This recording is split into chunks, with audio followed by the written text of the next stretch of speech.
This is the MLW Radio Network.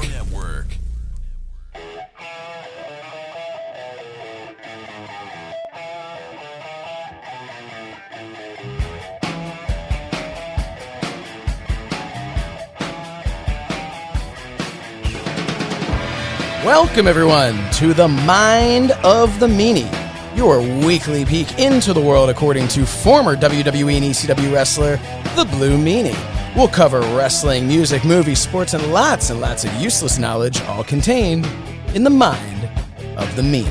I'm Josh Shernoff, and he is the Blue Meanie, and we are back. Meanie, what's up, man? Hey, man. We got some new toys here. We do. It's This is fun. I am actively fading the BWO music out very slowly with my hand here. Slowly, I'm gentle. So yeah, we have. I'm sensitive. What? I don't know. You know, I'm thrown off here. A little peek behind the curtain for these folks. We're doing this at a way later time than we're used to, so I've had a full day ahead of me. And dude, so.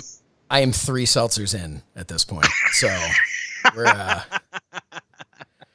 yeah, I got 2 shotguns here, and I got 2 iced coffees next to me. So. Yeah, I have my coffee here, and then I have another seltzer because I feel like we're still working for that sponsorship. So I have to drink seltzer. Don't want to give it away for free. So. Yeah, but so one of the things, longtime viewers of our tiny little clips who might see this will notice I've got this brand new. Don't even know what it's called. It's a what is it? A Rode Pod mic. Hold on, I got the package here. That's what the bot. Yeah. It's, literally pod mic. Rode Pod mic. So I have that now, and I can hear myself for the first time, which is just kind of weird. You sound a lot better. I mean, not like you sounded bad to begin with, but like we're getting there, man. We're getting there. Yeah, no, it's crazy. It's like we went from, so people who don't know, which I guess would pretty much be everybody because we never really talked about this. We're talking inside baseball to an audience who has no clue what the fuck we're talking about right now. Right? So and everything I'm hearing now, like I even turned my microphone down a bit because in order to get your sound up and hear mine was overpowering now. So it's so weird. This is the first time that we've ever used this. I now have not just this microphone. I have a Rodecaster Pro. No, is that correct? Yes. Rodecaster Pro is what it's called. There's also the Procaster Rode or something too, or something like that. But we have got the fancy one. Yeah, this is just amazing. I am in love with this thing, and yours is on its way. Right. We are both going to have this. You've got a microphone coming as well, so you're going to sound as crisp and clean and as smooth as I think I sound. You got a little bit of Barry White action going on my end here, so it's like it does. That's what it sounds like to me. Like I feel like, and this is like Mind of the Meanie after dark because we're doing this. It's 8:30 at night. Yeah, I don't want to. Shout out to RJ City. He does City After Dark, so we're not biting off him. But right. Yes, like a little peek behind the scenes. Like when we do this, it's usually maybe noon, 11 a.m. noon, and right now it's like 8:30. Yeah. With all the stuff that's been going on and stuff like that. So well, I've got some. Obviously, I've got the new baby. So things have been insane here. We're doing. Congratulations! Thank you. He made his entrance. He was in Gorilla and He made his entrance. And thank you to the Pod Squad members who sent me some congratulations messages. That was very cool of you. He's doing great and sleeping relatively well for the fact that he's a week old. But still, I mean, he doesn't even think about going to sleep until 3:00 in the morning. So it's, and then the other kids are up at 6. So it's, it's been challenging. But yeah, so we're doing this at night on a Saturday night at 8:30. So this really is Mind of the Meanie after dark. we've got this brand new thing that I'm playing around with. I actually even tried to figure out how to like mute my, so I like couldn't hear myself. I don't know how any of this works. I was so excited that I basically like plugged this in, got all like the sounds loaded in, and was just like, let's go. I read like nothing. I have no idea what is happening here. But Meanie, it's recording, right? It's recording. It's recording the same way we recorded before. That's the other thing. I don't even have the little chip to record this. But once you get yours, we'll each get little chips, and we'll eat them. That's what you do with chips. So anyway, yeah. Well, so once you pop. So what's up with you, man? How's everything? Doing good, man. Just doing good in the apocalypse right now.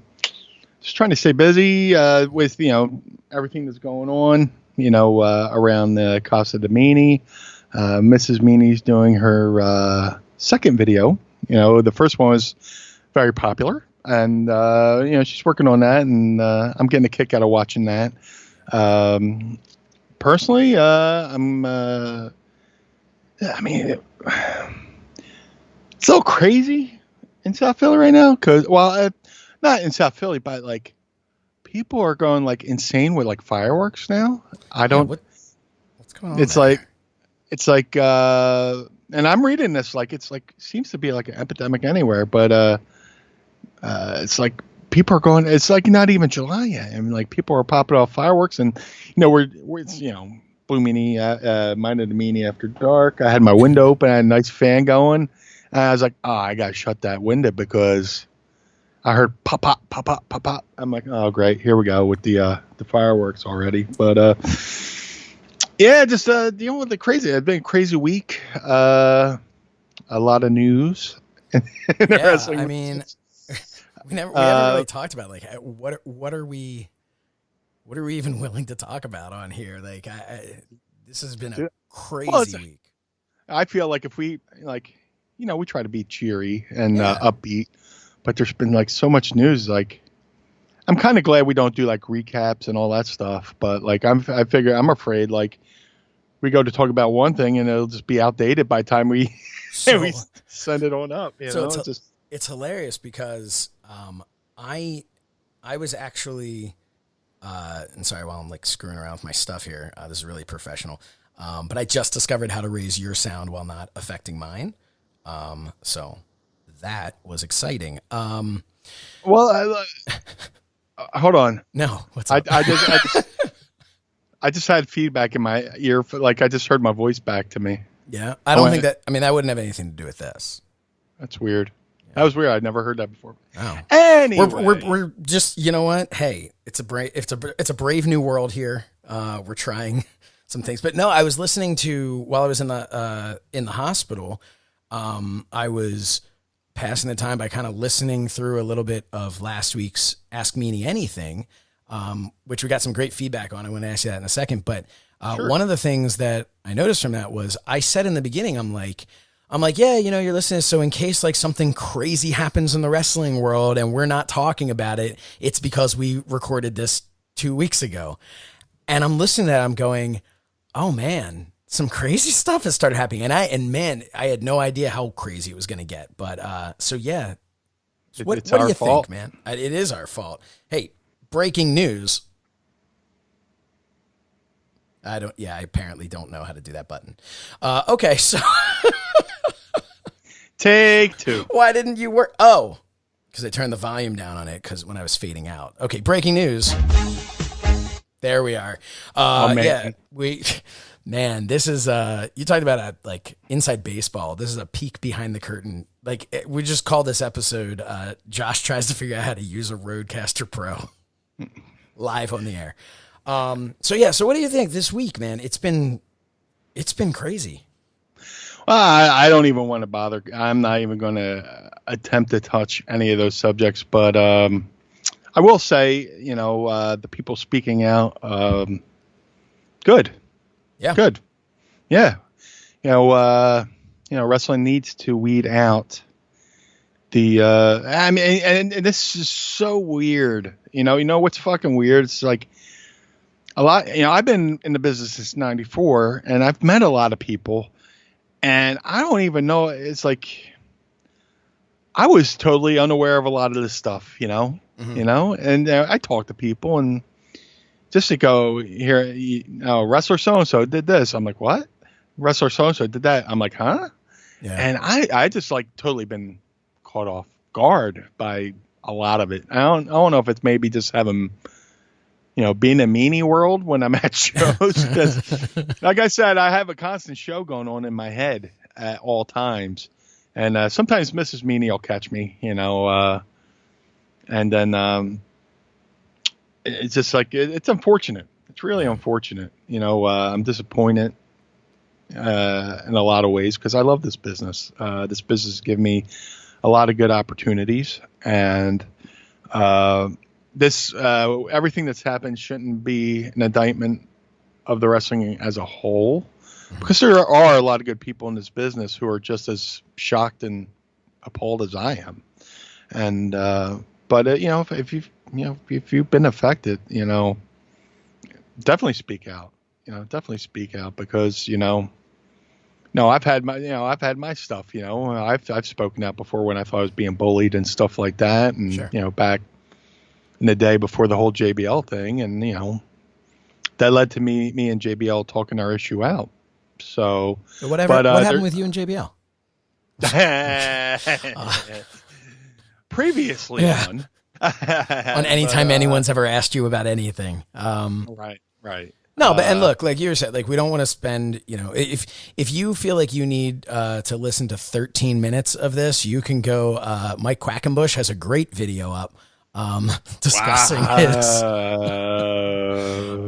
Yeah. No, hey, look, he addressed it, and a lot of people are, addressing the situations, and it's interesting because a lot of people are forgiving that, and a lot of people are not forgiving. I also think that it's kind of tricky because everything that in this one hashtagged thing has encompassed so many things, from an inappropriate remark to, and I'm not minimizing the inappropriate remark, but from an inappropriate remark to, sexual abuse, like there are levels here, and it's all with this one hashtag. So you kind of really do have to, I think if you're going to be judging somebody by being called out, you want to make sure you know what it is that happened. And again, like I'm saying, I'm not minimizing at all just saying something, because trust me, words can at times be just as damaging. But it's just a mess. Like you said, being disappointed. I'm so disappointed in so many people. Yeah. And like I said, I don't want to rehash everything that's happened. I never understood, doing a show just full of recaps of stuff people already know. But, I feel sorry for those affected, and I'm disappointed in some of those who are being called out. But hopefully, it's just like anything. It's like tearing down when you work out. When you go to the gym, you work out. You're tearing down that muscle, so when it heals, it grows stronger than ever. So hopefully, this is just wrestling's way of tearing down that muscle. Yeah. And repairing itself, so wrestling can come back just as strong as it was before this. And like you had said in the beginning, like this isn't like these are people making decisions in their personal lives. These are people who happen to also be professional wrestlers. Like this is not, this doesn't say anything about the professional wrestling business. It's just a shame when you look at it, because like anything else, Kevin Spacey, for instance, he has been in some incredible films and TV shows, but man, it's kind of tough to watch those now, knowing what you know. And that's, I think the tough thing is like, these are characters on TV, but it's now you're looking at it just from a fan's point of view going, man, this is like, oh, I was a big fan of this guy. I cheered for this guy, and then on top of that, when it's people that you shared a locker room with, or maybe you were friends with or something. And, I've had people on, I'm wearing my On the Ropes shirt right now. I've had people as guests on that show who, were a part of this hashtag thing and did something that, I always want to say if it's true, not like I'm trying to look out for them, but I hate the idea of like, guilty until proven innocent. But, the reality is, Yeah, it's tough. You know, you look at it and you go, man, I never could have imagined. And I just hope that the one other thing that I'll say, and then nobody wants to hear me talk about this anymore, but the one thing I do want to say is I've seen a lot of people criticizing people who are speaking up because it's something that happened a long time ago. Right. I don't think there's a statute of limitations. I don't think there's a time limit on when you can finally get the courage to talk about something as difficult as these topics. So I think it's great that everybody's speaking up. I wish there were significantly less people talking because I wish this stuff had happened to significantly less people. But, we'll see what happens. And hopefully at the end of it, like you said, wrestling is going to be better for it. And just to put a little bow on the thing, what you just said, people finally getting the courage to say something. And then you have the people say, well, that happened a long time ago. I've talked about it on the show before. I have my issues. Like I've battled depression all my life. You know what I'm saying? And there's no person who beats me up more than I beat up myself. And I can imagine what these people who are traumatized by what happened to them, and they have to live with this every day. And I'm sure they're playing out scenarios in their head of what they could have done differently. And was it their fault? And maybe they're blaming themselves when they really shouldn't. And even if they're not blaming themselves, sometimes we've seen this so many times where the victim of this is kind of dragged through the mud, you know, for speaking up. We now have an issue with this person because they spoke up about something. So I mean, I can understand why it took so long. I sympathize with everybody who's going through this because, I mean, there's shit that's happened to me in my life that I still think about and still beat myself up about. And, being bullied as a kid for being fat, being asthmatic and stuff like that, being a kid of a single parent, kids suck. Kids say the worst fucking things to you. And I still think about that to this day. Now, these people, the people who are, rightfully stepping forward are finally got the courage to say, I've been affected. Yeah. We should listen to them and let them go through the process. There's a process to this. And I don't think this is far from over, but my heart goes out to them. And my bow on it is something you sent me a video from Joe Rogan had Jon Stewart on. And it was I started watching it. It's like an hour and a half long. My wife and I are going to watch it later. I love Jon Stewart. And you're kind of showing it to me as like, dude, look at how he compares everything to wrestling, and which was really cool. People should check it out. But one of the things that kind of like I started realizing, because I've been doing with So Says Shernoff, where I've kind of talked about things at the end of the show, like that have been more serious. What we've done on this show, where we've gone from this like, funny show where we're just talking about, balls and stuff, to tackling like more serious topics. And it was something he talked about. What burnt him out a little bit with doing the Daily Show was it started to get to a point where he was like, I can't find any comedy in this. And he's like, and people are now looking to my show that I'm going to have some poignant, profound thing to say about something so important. And I'm supposed to be the silly comedy show.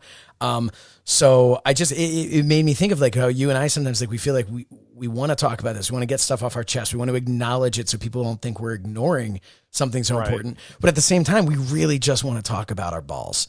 And, so that's what I think at this point, what we're going to do now, which is not, they're not a sponsor this week. So that is not actually what we're going to go into. But what's your, so like forgetting all of that stuff that's been going on this week, what's been happening? I feel like you and I, because people heard us last week, but we actually haven't done one of these in 2 weeks. So I feel like I was having a little withdrawal here. Yeah. Just, I didn't know what to do with myself last week. We prepared ourselves, but like we normally we record on Fridays. Now we're recording on Saturdays, and, just trying to keep, you know what? Hold on, I'm a little distracted. So I have to bust open my first seltzer here. Hold on. Because I'd be remiss if I didn't have. Well, actually, I'm kind of thirsty too. So. Oh, you thirsty bitch. For the folks keeping track at home, this is a new brand. LaCroix. Is that how you pronounce that, hon? Yeah, I speak fucking French. Wait a minute. Yeah. Mind of the meanie, Mrs. Meanie round the Tracy Roots got something to say. Hey, hey, hey. Hey, it's me! Mrs. Meanie running. He's like, oh, I didn't know what to do with myself. We grilled every day. That's what he did, okay? Basically. I got the cutest little piggy grill. I He's saw. a little piggy, and it's so cute. I saw your But we picture on grilled that. every day. He's like, I didn't know what to do. Yeah, he did. He grilled every day. Oh, I grilled it every day.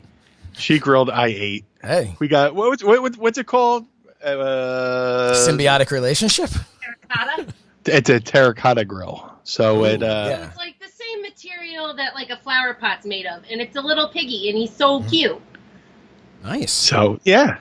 Hey, yeah, I've so we always did that. said, Like, if I'm not cooking something in something cute, I'm not eating it. So, you know.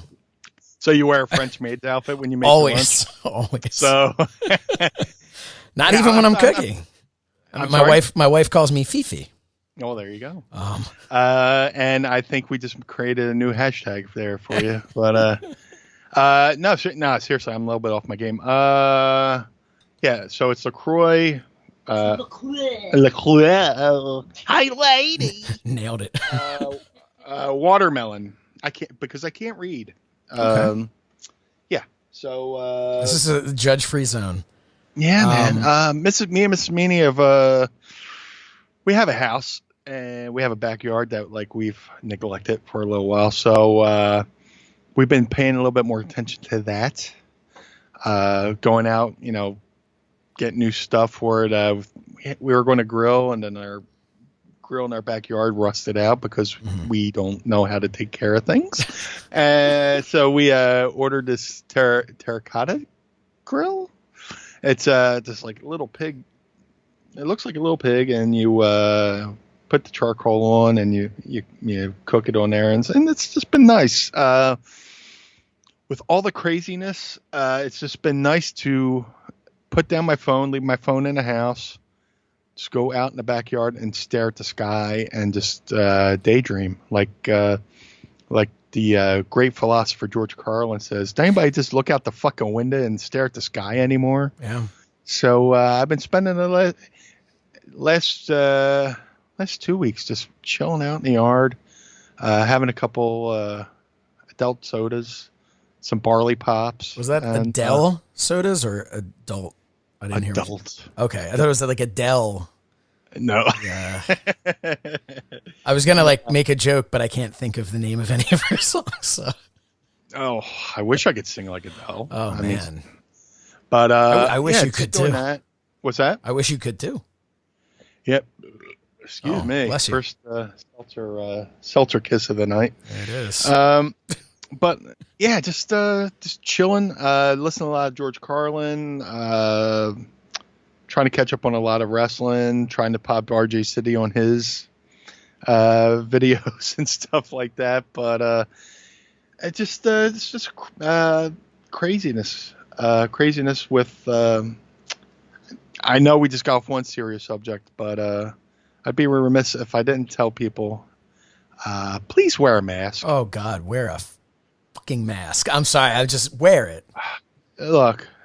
We just had one serious subject, and I'm not going to drag on this. I'm not going to be preachy, but I got a buddy named Justin, and he's working on the front lines of this thing right now, and he said this isn't pretty, and it isn't going away anytime soon. And it's got to the point where I was supposed to, I love the Cauliflower Alley Club, and they were supposed to have their annual reunion in April, and it got pushed to September. And now seeing how like all this stuff is going crazy, and just the numbers are spiking and stuff like that, and especially in Vegas, I was like, man, I can't go to the one in September either. So I grew up asthmatic. Mrs. Meanie has her lung issues and stuff like that, and you're flying, to the, east to west. It's like an 8-hour flight in a germ tube. And, I don't want to, take that risk. So, but, we go out to the store and, people are like half wearing their masks, or they got their mouth just covered with their nose sticking out. Like that's not going to affect them. Yeah, I don't understand that. Just like like that is one of the worst things I've seen is the people who have the mask on, but it's just barely covering their mouth, and it's ridiculous. Like, dude, what? Like, are you wearing it just because you legally have to wear it to go into the store? And also, who are you hurting by wearing the mask? You know, it's like me putting on my underwear and just let my dick hang over the waistband of it. You know, just put your nose under it and just protect yourself. Yeah. It's and you almost never do that anymore. You know, well, not today. No, but But you have starters, you have to be wearing underwear in order to do that. So, you know. Yeah, but I don't mean to get off on a serious note. It's just we're like a double whammy here. Yeah. But all day today, I was trying to think of the perfect fucking analogy for this, for the apocalypse. You know, we joke. You know, I have a sip of coffee to the apocalypse. Doing it right now. Yeah. Oh, shit. Hold on. Let me join you there. I got my Jack Skellington mask. I mean, mug. Speaking of masks. Yeah. But hey, I bet you could find a mask that looks like that, which would be pretty cool. But, dude, I was like, what's the fucking perfect analogy? And I know you're way younger than me. A lot. And, by a whole lot. But actually. There's a movie called The Poseidon Adventure. Are you familiar? I am familiar. Yes. They had it in our history books. We're talking about that. Yeah. So the Poseidon Adventure is like a redone like version of the Titanic, where a tsunami knocks this ship over, and there's these people trying to get out. And it's got Gene Hackman, it's got Leslie Nielsen, Ernest Borgnine. It's all-star cast, right? So Gene Hackman's playing this one character who's trying to get this group of people. The ship's upside down, right? Mm-hmm. So he's trying to get this group of people. They have to basically go to the bottom of the boat, but technically they're climbing up. Right. You know, the ship's upside down. Right now, our world's upside down. So this is the metaphor, right? So you kind of have to go from the top of the ship to the bottom to try to escape this. Well, Gene Hackman's group of survivors run across this other group of survivors. They're like, "Where are you going?" They're like, "Oh, we're going to go to the bow." He's like, "No, I just came from there. It's completely underwater. Our way is the correct way to go." Mm-hmm. So, Gene Hackman, the other guy, the guy get into this argument, and the guy's like, "I made my decision. I'm going to the bow. We're taking them to the bow." Takes them to the bow. An explosion goes off. These people die. And he's just yelling, "You fools, you fools. You could just follow me." So it's just, that's what we're in. We're like, everybody, there's a lot of people trying to do the right thing. We're wearing the masks and social distancing and, washing your hands. And I carry around like this little squirt gun full of like rubbing alcohol. Like if I touch anything, every now and then I'll give myself a little shot of the rubbing alcohol. And we're trying to do the right thing. But there's a group of people who are just like defiant about it. And it's scary. It's just. Shout out to Palm Beach County in Florida. Yeah. I have family down there. I said to them, I was like, "Hey, I sent them a video. I'm like, here's a video of why I'm not moving to Florida." And they're like, "That's a vocal minority. That's not." Yeah. But man, it's just some unbelievable, just ignorance from people. And, look, if maybe there's somebody listening to our show who's going to be like, "Oh God, I can't believe there's some of these mask people," right. And I already used my sad trombone while you were saying that. I don't know if you heard it or not, but I'm trying to work as many of these things in as possible. No, I just, to me, I look at it and just this idea that you're hurting yourself by wearing a mask, that you're cutting off your airflow, that you're doing these things. Somehow these doctors have managed to go every single day into surgery, into whatever, before before COVID-19. They managed to be able to do this and they were okay. And now you have doctors on a 12-hour shift or longer sometimes, where they're just there forever, and they can't take those masks off at all. But hence somehow, my friend Justin, who's in ICU with this, he's on the front lines. Yeah. And, he's telling me horror stories. He said, I never in 2020, why would think in the United States of America, we'd have to resort to wartime triage, where you have to make decisions of who. Yeah, I can't even imagine who gets taken care of. I can't even imagine it. And it's just, And you know what? To put it in a different type of perspective to all the people who don't want to wear a mask, Rey Mysterio has been wearing a mask for years. He's okay. And he's over. He can wrestle. Fuck. Yeah. I mean, God, Mil Mastris. That guy went everywhere with his mask. You never saw him without his mask. In the shower, no less. That's what Bill Apter told me, that he used to look at him in the shower. That was, you can dig that up on YouTube. Bill actually said that. But all kidding aside, he always had that mask on. And they're wrestling matches. And what started out as me just making a little joke about how if Rey Mysterio could do all that stuff, it's now making me kind of think about all of these guys that are wearing masks and are wrestling, but you can't go to Target with a mask on for 20 minutes. But these guys can go out there and perform athletically in a way that for a normal person would be blown up and not even able to catch their breath. But these guys are doing it with giant masks, and someone's going, oh, I know there's like some, little nose holes. Like, yeah, whatever. You can still breathe through the protective mask. I don't know, whatever. I'm getting hot. Dude, if masks were harmful to you, the entire continent of Japan would be dead. Have you watched perfect example? They've been doing that for years. They've been way ahead of the curve on the whole wearing mask thing gimmick, and they've been way ahead of it. And the longer you wear the mask now, hopefully we flatten the curve, the quicker we could get to not wearing the mask. Well, that's the other thing. All these people, you look at Texas now, they're like, oops, sorry, we shouldn't have opened up the bars. Who knew that this spread so quickly is like literally what's being said. And you're just looking at it going like, look, none of us want to be in this position. None of us want to be in this. No. Just do your part so we can get out of this. And it's like, dude, this is episode 14. We started this 14 weeks ago. And when we started, we were like, let's do this show. Let's do it a couple weeks early. People are kind of locked down. And I know, like, for me, the thought was like, hey, this is going to be a rough month. Let's help everybody through this month or a couple of weeks. And here we are over 100 days later, and we're still in this. And it's like, dude, come on. It's like, it's enough already. And when you can look at it and say, hey, we have no control over this, then it's just like, hey, we're all in it together. Let's, what can we do? But when you look at it and you go, there are people who are just actively choosing to screw this up. Like, man. Anyway, it's like a petulant child, just, I'm not going to do it. And I don't know. But, what are you going to do? But we digress. But we digress. But, man, back to this road gimmick real quick. Yeah. God, it's so nice.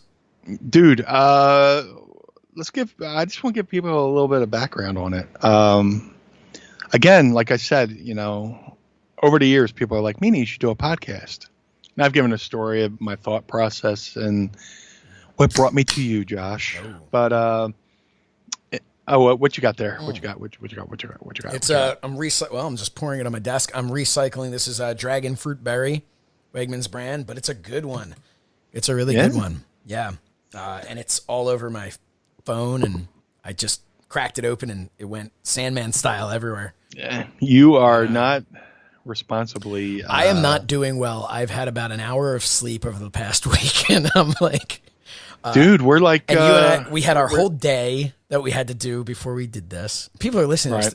People, I hope someone's listening to this like on their way to like a really tough job, and they're just like, these people are bitching about what, Yeah. I gotta go dig a ditch somewhere, and these people are complaining because they have to sit and talk. Yeah, thanks for the distraction, dicks. Yeah. We're supposed to be the happy show. Yeah, right. But yeah, people are always like, hey, Meanie, you got to do a podcast. And I'm like, and I started looking around. I eventually got this one piece of the Zoom gimmick, and I got some mics and stuff like that. But then I swear my phone was listening to me, and all this different stuff started showing up in my feed, and there's this YouTube clip tutorial for the Rodecaster podcast machine. I was like, let me check this out, and it's like it became my how in Wayne's World when Wayne goes to the Guitar Center, he's always looking at that Stratocaster, and he's like, one day it will be mine. Or he goes, it will be mine. Oh yes, it will be mine. It will be mine. Dude, I would have preloaded Dreamweaver into this had I known we were gonna go for that. But that's the cool thing. It's like I'm a guy. I like to tinker with toys and just give me some buttons to push, and we got this. I mean, you got yours first, so I'm kind of jealous. But you can load some sounds into it. You can eventually it'll help us allow us to eventually maybe take some calls. Yeah. Or make some calls because, like I said, we're trying to build up our YouTube page to at least 500 followers, and then once we hit the 500, we'll try to bring a guest co-host on. Yeah, for a nice video version. And I just want to I'm going in now to take a look to see where we are right now. We are at 453 subscribers, so we are getting closer and closer by the minute. The pressure's on. Yeah. We're going to hit 500 people to be like, okay, when's the show? We're going to be like, we have no idea what we're doing. We never thought when 500 people would do it so quickly. But yeah, no, you were saying. So, hopefully, and then once we get to 1,000, we could eventually try to do some live streaming and stuff like that, which would be fun. And we'll do some, exclusive content for our pod squad. But, I just been watching countless YouTube videos, unboxings, reviews, and stuff like that. And we were able to procure a Rodecaster Pro for you and for me. Which is so cool. So if you you're just you're dreamy eyed over there. This is so cool. I cannot wait until yours gets here. Give me a soundbite. Give me a soundbite. How about we do? Hey, you know what? We're trying to bring a little laughter into the world. And okay. Thank you, guys. No, thank you. You like the fade out on that one? But no. So, when I got this yesterday, believe it or not, and my first thing to you was like, okay, well, hey, you didn't get yours yet. We're not going to use this yet. Let's take a week, try to mess around with it, learn a little bit. And I texted you last night, and I'm just like, yeah, we're using this tomorrow. I am so excited. And I almost did the Forrest Gump where I almost ran out my door to your house. It's like, don't even get in the car. I'm running up 95. The only reason that I would feel bad, I'm rubbing it in, how cool this is, except for two reasons. One, I know that yours is on its way. And two, no matter how much I'm building this up, you are still going to be even more excited when you actually get it. It is so cool. And people are listening to this going, what the hell are they talking about? But if you do any sort of podcasting, if you do any sort of, it's like a radio show setup here with all these buttons that you can hit, and you can bring so many different tracks in, connect phones, you can connect via Bluetooth. It's insane. So I would definitely check it out. And one of the videos that I watched, and you sent me a ton of videos, and I sent you everything I've watched. Shout out to there's a great YouTube channel, The Enthusiasm Project. That gentleman is the reason why I wanted a Rodecaster Pro. And he also gives you other helpful tips on whether you're trying to set up a podcast or set up cameras to do reviews, unboxing, stuff like that. Whatever you're trying to do, right? Go on YouTube and look up The Enthusiasm Project. And the guy's amazing. And he simplifies everything. And he's done 3 or 4 videos just on this, on the first video of the unboxing, and then everything it comes with the upgraded hardware. The programming updates and stuff like that. But I didn't mean to cut you off there. But, no. What I was going to say was actually we're keeping this in the family because one of the videos that I've been watching is Stevie Richards. he did an unboxing video where he went through the whole thing. And then a few months later, he did. So this was, I mean, the one that was a few months later was kind of the end of last year.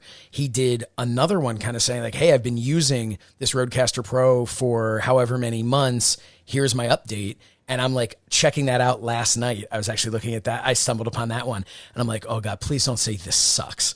And he was like, basically he's like, this is well worth the money. And it's, you know, and look, I understand if you're starting, you know, as a hobby or whatever it is. And we've been very, very fortunate with this show taking off the way that it has. But I understand, like, that's it, you know, you might look at it and say, oh, this looks so cool. What's the price point? And go, okay, maybe I'm not going to do that. And that's fine. If you've been listening to our show from the beginning, our microphones have changed. Our whole way of doing this has changed a handful of times. And as soon as, you know, hopefully by next week, Meanie will have his, and we're going to be, again, you're going to be hearing things be different. So start out however you can, but man, make this your goal. Make this your Stratocaster. Make, you know, seriously, make this like your goal if you're trying to seriously do some sort of podcasting, because it's so cool. And I hate to make this sound like a friggin' infomercial, but you know, one of the videos I've seen where they said if you're looking to get into podcasting, this is the amount of equipment you're actually pretty much going to have to buy. Mm-hmm. And what the Rodecaster Pro does, it takes all that piece of equipment and puts it into one piece of equipment. Yeah. You know, there's a great meme where it shows, you know, everything that, you know, a guy from the 80s, he's got a phone, he's got a camcorder on his shoulder, he's got a computer, he's got all this and that. He's got the giant boombox. Yeah. Boombox. And then it's like today, and it's just a cell phone in his hand. Basically what, you know, the Rodecaster Pro does is just put all this equipment that you would have to buy separately and puts it in one machine to where it's just, you're actually, it looks like you're going to spend a lot of money, but when it's worth it.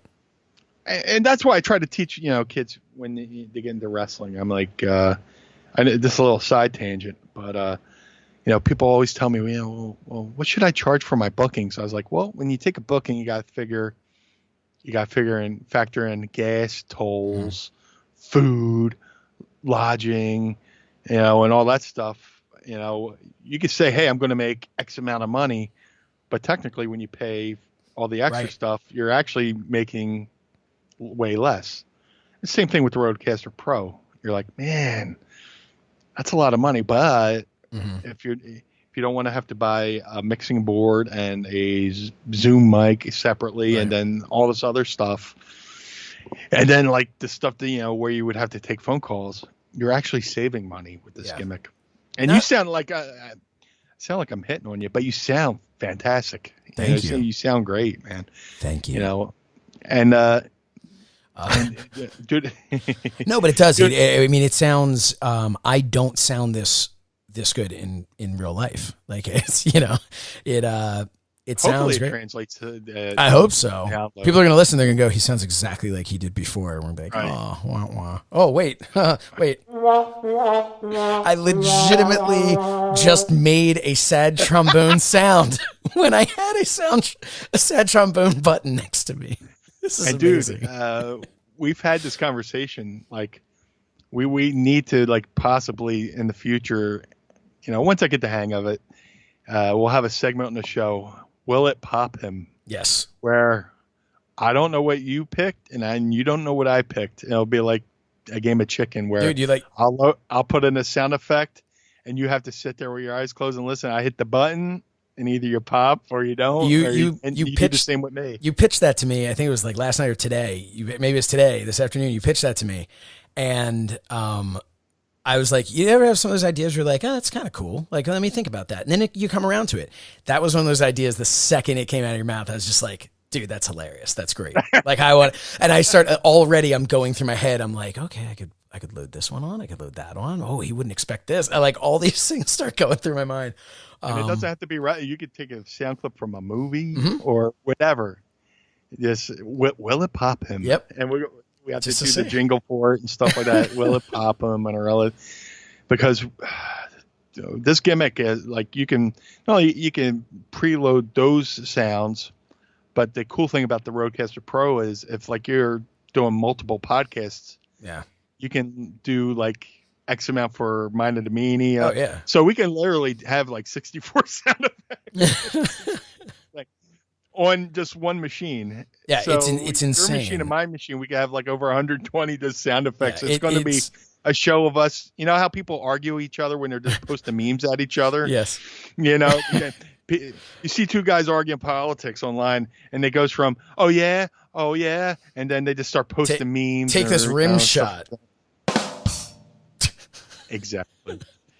Yeah, one time me and Danny Doran got into like he's a Cowboys fan and I'm an Eagles fan, and like we got into not an argument, but like I was making fun of Cowboys, he made fun of the Eagles, and we just broke down to just posting memes at each other. And Mrs. Meanie was like, "Are you guys having a meme battle right now?" So I could see us both having these Rodecaster Pros and just oh yeah, well. Whatever. And if you want to know how serious we are about this, you can go order one, promo code I have no idea, because there is no promo code Meanie. This is not a sponsorship thing.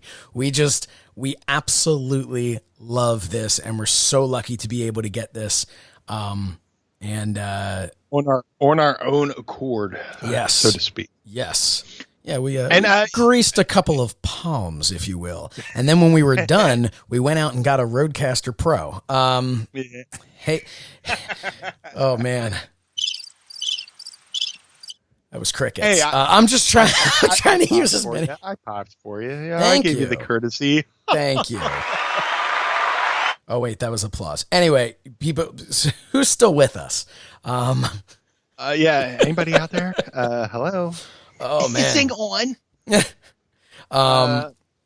But like to your point, as the show, this is only episode 14, right? Yeah. And in the course of doing this podcast, we went from planning it to we planned to go into a studio so we can somewhat seem professional, and then the apocalypse happened, and then it went from. Hey man, we should start talking about doing let's rush this podcast. Not rush it. Let's push it up ahead so we can have some things to talk about. And then like lately on social media, people will be catching on the podcast and saying, "Hey, I like this podcast. It's part of my day, part of my drive, and stuff like that." And I feel compelled to apologize to the listeners for the early episodes because my sound was horrible. With the equipment I was using at the time, where I sounded like I was talking, I sounded like I was talking like through one of those voice boxes, like Joe Walsh, and just like wow. And it's stuff like I did I don't know if I ever mentioned on here or not, but I had a web series, a web TV series for 4 seasons, and it after it was over. I went and did some other things and then had the opportunity to come back 5 years later and do another season. Well, 5 years later, I had learned a ton of stuff from the production end to the writing end to the acting end and all that stuff. We did season 5. That was the season I got nominated for an AEW TV award and was out in LA for it and everything. It was amazing. I got nominated for the performance in it. And people, their first thing was like, "Oh, well, what's the show? I want to check it out." And I was like, "Okay, we got to jump back to whatever it was, 2008, when we had our first season." And it's just night and day. I mean, it's like recording something on the Rodecaster Pro versus recording on your old tape deck. Like that's like the difference from video quality, sound quality, to the writing, to the just the way that the scenes were shot. And it was this constant, I felt like I needed to say to people, okay, from a story standpoint, you should probably start at season 1. From a quality standpoint, you should start at season 5. And I've constantly, it's tough because people, I feel at least, no one's ever said it to me, but I feel at least that people would go and they'd watch that pilot episode from, almost a decade earlier and be like, how the hell did anyone get nominated for an award with this thing, Right. And right.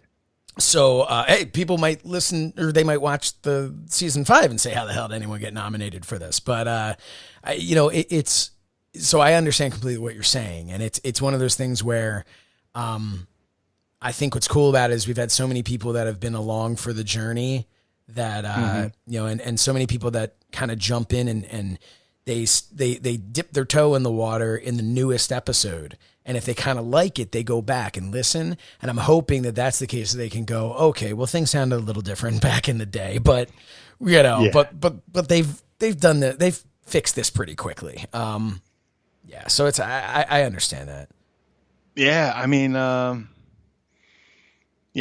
like when I was a kid, I used to, growing up asthmatic, I would, put on my own versions of like podcasts. I wish I still had them to this day. Like back in the day, when you were probably 1 year old, I had this little gimmick machine called a Star Studio. It's called Star Studio, and it was like a dual deck, almost like a karaoke machine, but you can sing along with the whole gimmick was you put in your favorite song and then you put in a blank cassette. And then you can, there was a gimmick where you could turn down the vocals, and then you can like do your own, you could put your own vocals onto your favorite song.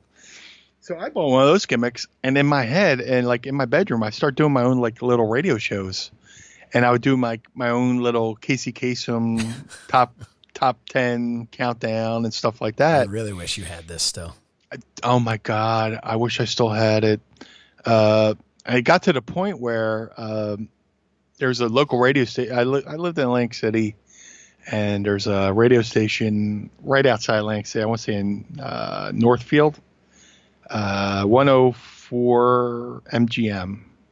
And there was a DJ called Bruce the Bear, and then like he got replaced by a guy named the Mudman. And then they had a contest, be a DJ for a day. Ah.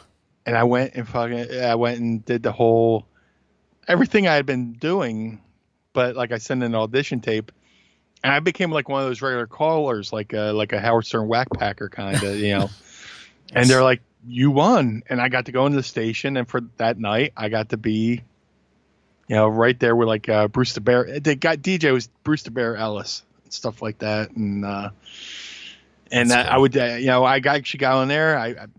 I would hit the post, and stuff like, like in radio when you talk up a song and you cut it off right before the lyrics cut into a song, hitting the post.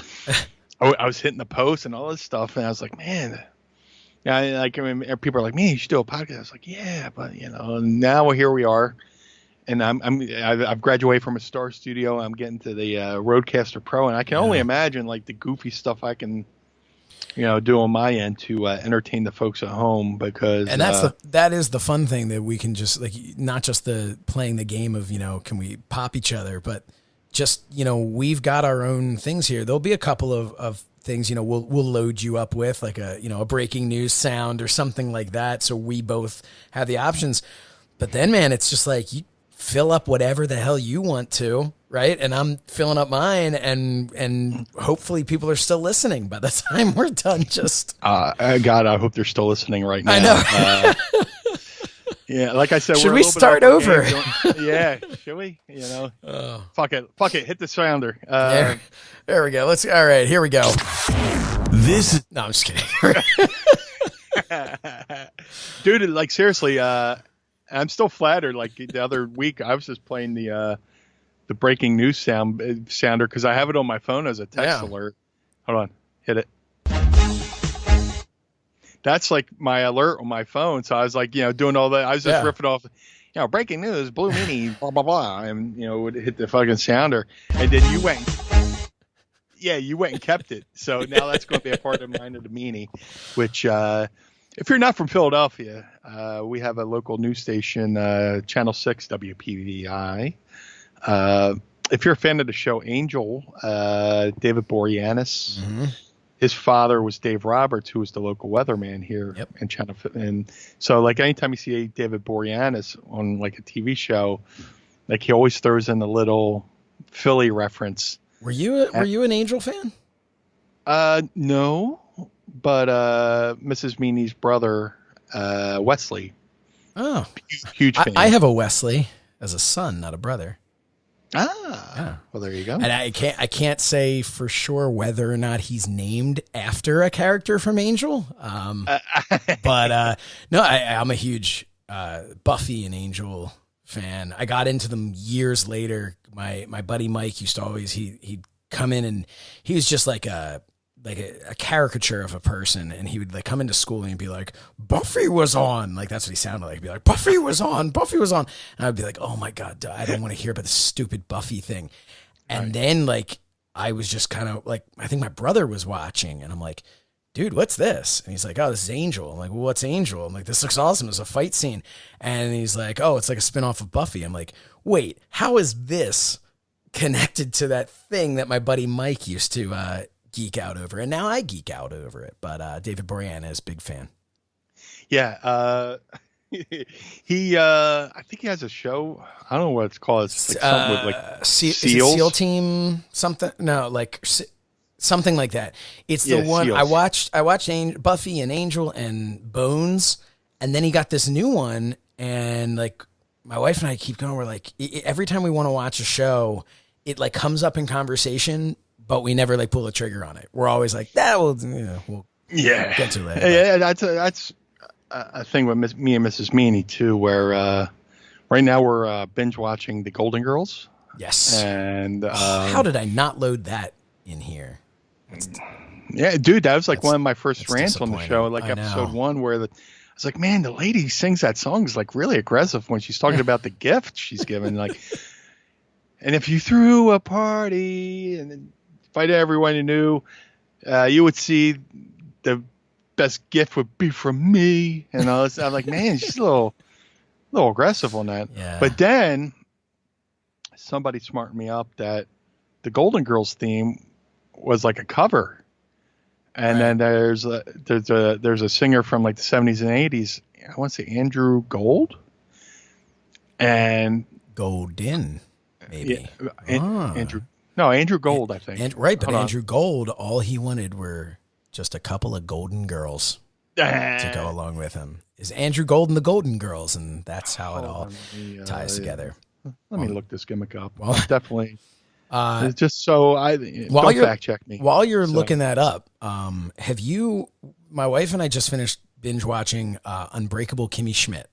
Have you ever seen that? Dude, we need to watch where we haven't watched the last season yet. Okay, so apparently, so we finished the last season, and all of a sudden we discover there's a movie that came out this year. The season ended in January, and in March, a Choose Your Own Adventure movie came out.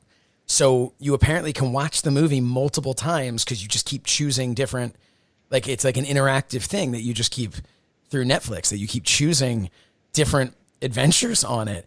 But what's that show called again? Unbreakable Kimmy Schmidt. And it goes to the powers of 3, because I kept wanting to call that show. And Mrs. Meanie hated this, but I kept calling the show Unbreakable Kimmy Mitchell. And I don't know why I was calling her Kimmy Mitchell. I can't tell you, but it's like it goes back to the Michael Duncan Clark or Michael Clark Duncan. Yes. I can never get that right. So maybe Mitchell's her middle name. Maybe. But there's that one character, Titus Andromedon. Dude, that whole show is fantastic. I hadn't laughed that hard in such a long time. The first like few episodes. Eventually I got kind of like used to him. Still thoroughly enjoyed it, but I got like kind of used to the humor. But in the beginning, like every word out of his mouth just cracked me up. It's just hilarious. Like I'm laughing just thinking about it. Check that show out. And originally, I think that show was written for NBC, and I think NBC passed. Yeah, I think they passed on it, and Netflix picked it up. And then Netflix picks it up, and thank goodness for that. Yeah. But the show's so well written and well acted. Yeah. And I got the name. Andrew Gold is the guy who did the original Golden Girls theme. Yeah. But I went down that rabbit hole, and he did another song called. If you're out there, get the song Andrew Gold, Lonely Boy. And I listen to that, and it's like you ever hear a song, you're like, where have I heard that? And like sometimes I judge a song whether it's good or not, whether it's based on can it be a good wrestling theme, Right. but then I also judge songs on would that be good Art Bell bumper music, like the music they play going into commercial or coming back from commercial. And apparently this guy, they did a song called Lonely Boy, which was Art Bell bumper music. I was like, oh my God. So now it's like almost like it's bordering on the line of yacht rock, kind of. He's like a really good singer songwriter, right up there with like the likes of Harry Nilsson. And so, are you familiar with Harry Nilsson? I don't know that I am. What's one of the like? Well, dude, he wrote a lot of hits for Lime and the coconut. Oh, okay. All right. Lime, and well, yeah, that was Cheers one of again. his hits. Mind of the meanie, Mrs. Meanie round and Tracy Roots got something to say. Hey, hey, hey. Didn't he do One is the Loneliest Number? He wrote one is One is the loneliest number. One is the loneliest number. See, we're up late, so That is, man. That was really bravo. Mrs. Meanie does have some pipes, man. You get a couple cocktails on her, you should hear her sing "What It Takes" by Aerosmith. Fantastic. Nice. Well, we're gonna have to. No, seriously, I'm we're gonna not have even to- being facetious. That's why we need to do a live show. And eventually, that's another reason. Wear a fucking mask so I could go back to Muckhuskers, you motherfuckers. Yeah, Please. where we have, and forgetting even just how badly Meanie needs a drink. There's also the fact that like we want to do a live show. We have been I'm dying to do a live show. We have I'm been so dying lucky to be in now. front of the people. Yeah, like we have been so lucky now with the Pod Squad members. Like we're not even at this point. I don't know that we have so many co-presidents. There's so many people that are just so awesome in their own unique way, bringing so many unique things to our social media. But like we have these people that to me now there's like in the beginning it was like, oh, wouldn't it be cool if we had some fans and we could do like a live show and we'd have fun and everything. Now it's like this idea of like we've got this little community starting to get built, this Pod Squad community. I want to do a live show where everybody can kind of just get together and we have one night where we're all just hanging out in person. I hope that can happen sometime. I hope we're still doing this podcast by the time we're allowed to meet up in public. But like, it's something I definitely want to do. We definitely need to have some meanie burgers there when the time comes. Chef Mike's got that. Mike. He's got that covered. That's like it just man. There's so many things that we are so excited for. Some things are definitely coming, even if we can't go out in person and and meet people. But man, I want to do that. I don't know if there's ever going to be a Starcast again, but I want to go to one of those and just see like what kind of crazy stuff we can do there, because you and I have just basically at other Starcasts, we just kind of get together and hang out and talk before we were even like friends. We just kind of do that. Yeah. So now we have an actual podcast. I know. Now, yeah. Now we have actual reason to interact with each other. Yeah. But shout out to Chef Mike. He went and concocted. Well, not concocted. He perfected. Oh, it was a perfected concoction. Yeah, but yeah. So I mean, oh my God, and that's another reason why we need to get this thing over with, and get to like McCuskers and have a live show. And now we got the Rodecaster Pro, we could take this live sound, all our goofiness on the road. Oh and man, yeah, go anywhere. And I mean, we can plug 2 more microphones into one of these bad boys, which means we could have 2 surprise guests show up. Not guests. Well, maybe they could be guests if it's a live show. Yeah, we can bring them on as special guests, but we just don't like that term. We don't want to. Yeah. We don't ever want to make someone feel like they're a guest. We want to make them feel like they're part of it. So like a special co-host. Yeah, special co-host and stuff like that. Because there's so much we could do. We could do question and answer, live question and answer, stuff like that, and just have a lot of fun. But we have some other stuff that we should definitely get to. And one of those things would be our sponsor of the show today. There was no fun transition there. I just was realizing how long we've been, talking about the Rodecaster Pro, and I want to say like, and yammering. Yeah, but this, and one of the things that, we really have always appreciated are the sponsors that we have in the show. And this is a sponsor that is very near and dear to you, Meanie. This is when we're just going to kind of get this going here because our sponsor is Delco Hemp Company. So why don't you tell us a little bit about that?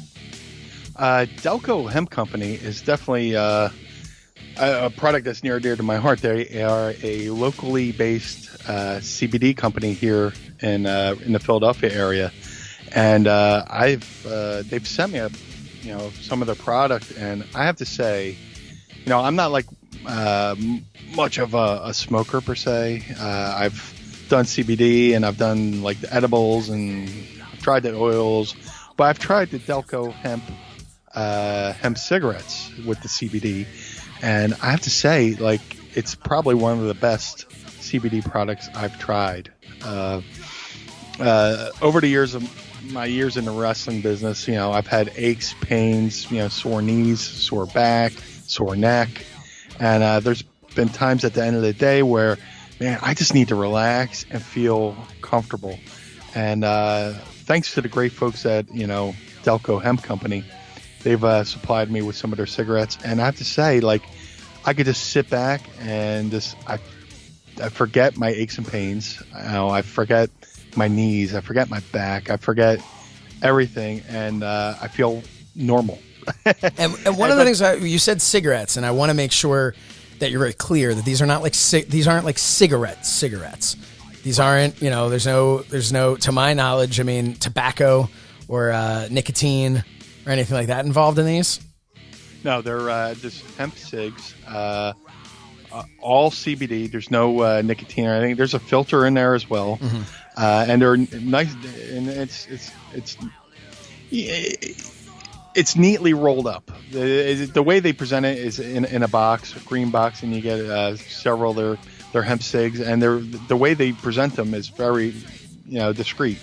Where you look like you're just smoking a regular cigarette, but you're getting the benefits of CBD. And to me, I'm a big proponent of CBD as far as physical health, mental health, whether you have anxiety or stress or just need to chill out but still stay focused. That's the big thing, because there's some products you take and they have an effect on you where you might be groggy and you get lethargic. And I would smoke one of these Delco hemp cigarettes, hemp cigs, and I would feel like I could still continue my day, and nobody would know, worse for wear, that I had, taken some CBD.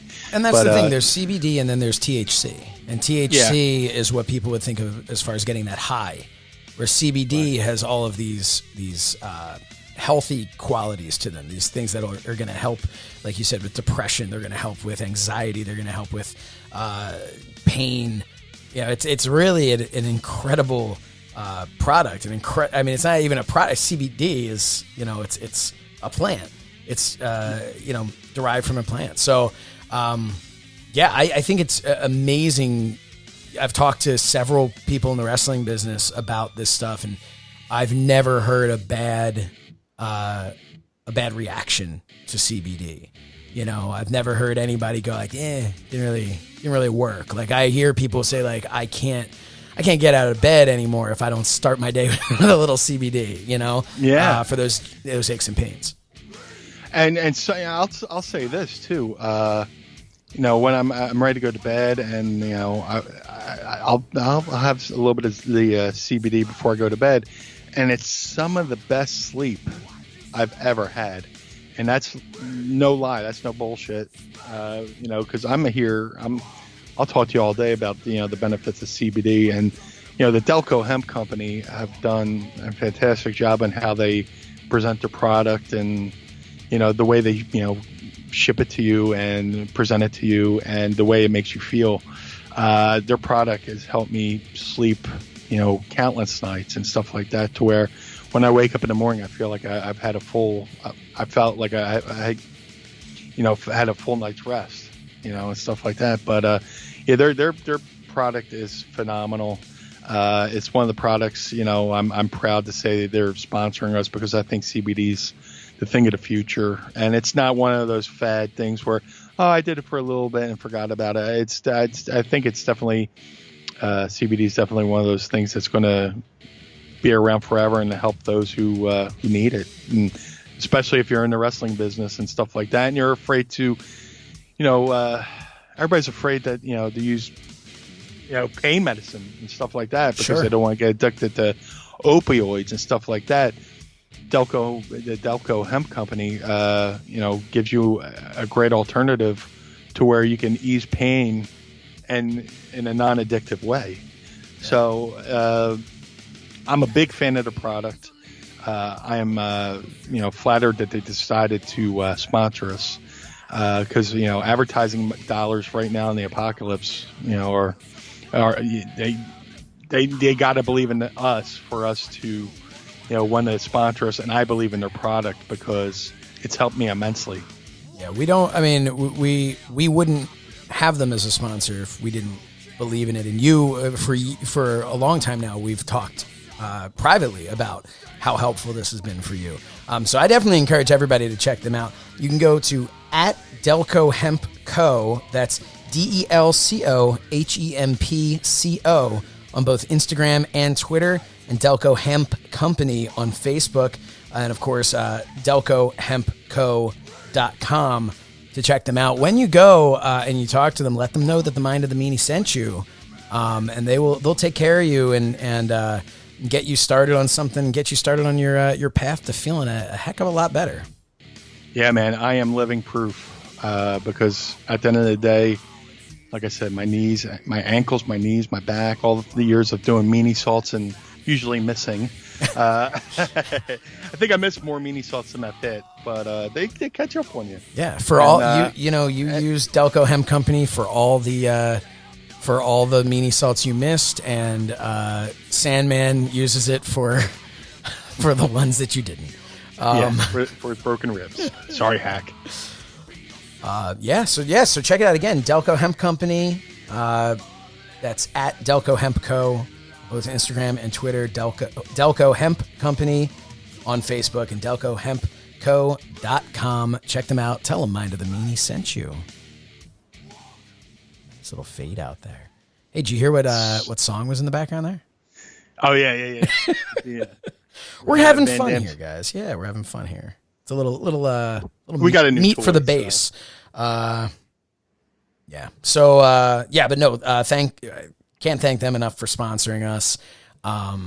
Like you said before, man, like this is a weird time. We've had so many people who've reached out and just been like, "Oh man, we really want to sponsor on the show," and they're kind of asking what it's all about. And we're talking to them, and they're just saying, "Hey, okay, that's something we want to get to eventually because right now times are just so tough."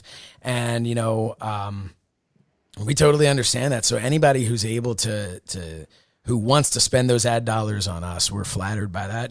And hopefully you'll see some business from it. And hopefully you Pod Squad members will, in this case, will get some relief, some much needed relief. We all could use some relief from the world today.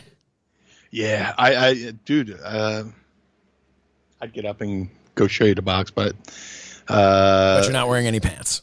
Yes. And we're videotaping this. Yeah. Videotaping. You know how we say you're old? We have some young people listening to this now. Videotaping. Yes. That's the thing. There is no videotape involved in what's happening right now. Yeah, man.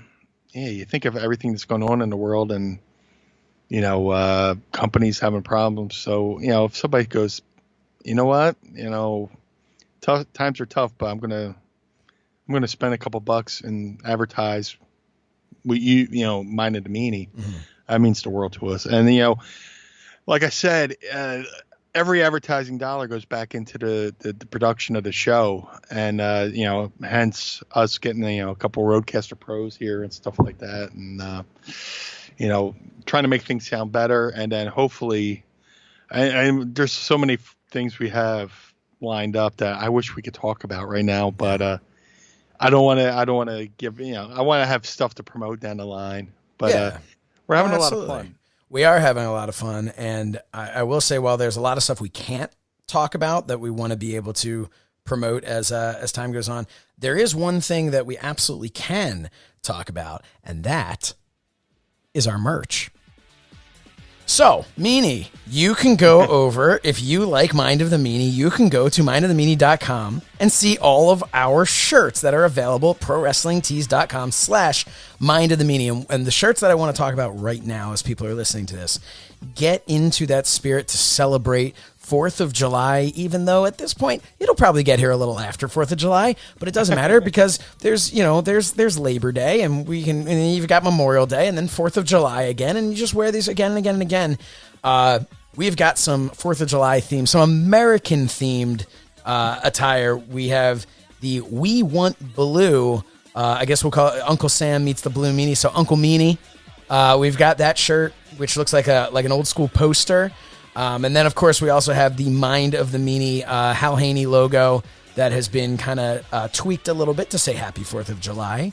But so many more shirts over there. There's the brand new That Should Be a shirt, which I am a huge fan of and was an idea that was given to us by a Pod Squad member. So thank you for that. And by the way, he has a shirt on its way to him that we look forward to seeing him model that for us. So if you're listening and you weren't planning to model that for us, guess what? You have to. And then one of my favorites, Meanie, the seltzer shirt. That's right. We haven't figured out how to get our own seltzer yet, but we have a shirt. Probably one of my favorite creations that you've done. Like I said, a lot of our shirts are designed by us, and you'll send me an idea and it'll just pop me. So you sent me that seltzer shirt and I popped, and then you sent me the I Want Blue shirt, and I was like, you know what? I might just spend the money and be a mark and buy our own shirt, old school. Throw down my card and buy that one for myself. I mean, I'm not saying that I did that the other day, but I 100% did that the other day. But these shirts are fantastic, and everything, like I said, everything, every dollar spent on the Mind of the Meanie shirts go right back into the production of the show, and we try to make things a lot better, sound wise, quality wise, and we got some things lined up. So hopefully we'll get those in the chamber too. But go to mindofthemeanie.com and look at those shirts. We also have your shirts as well. Yeah, you can go over to prowrestlingtees.com/so says Shernoff. We've got some new ones there, some new themed 4th of July themed shirts as well, but also some brand new shirts that I'm excited about because I just love wearing my own stuff. So I've got a couple of new So Says Shernoff inspired shirts out there with the nice Shernoff S on there. We have the Sarcasm is My Superpower shirt that everybody loves. But you can also go to prowrestlingtees.com/Blue Meanie for all of your Blue Meanie specific and BWO merchandise. Meanie, tell us what they've got. Over at prowrestlingtees.com/Blue Meanie, we got plenty of really fun shirts. More recently, the Blue Meanie traditional tattoo shirt done by Fred Lancello. If you're from Philly, you're old school fan of Spectrum Wrestling, we got the Spectrum Wrestling shirt done by the great artist Bill Pritchard. He's the Pritchard who has a T in his name. And then there's of course shirts. The Meanie Two-Face shirt done by Hal Haney, and the Blue Meanie Fight shirt, which was done by another great artist, Howie Noel. And I'm especially shouting out, the artists who have helped the show and stuff like that, because without us, we wouldn't have some quality shirts to sell. And earlier on, I implored you, please put on a mask. You can go to prowrestlingtees.com/Blue Meanie and get the BWO face mask, which comes with 2 filters. So you can take care of yourself and look stylish. And you're not only taking care of yourself, you're taking care of the people around you. So go to prowrestlingtees.com/Blue Meanie and get yourself a BWO mask and go out into the apocalypse and let them know You know, you're an old school ECW fan, so and we got our good folks over there at Collar and Elbow Brand.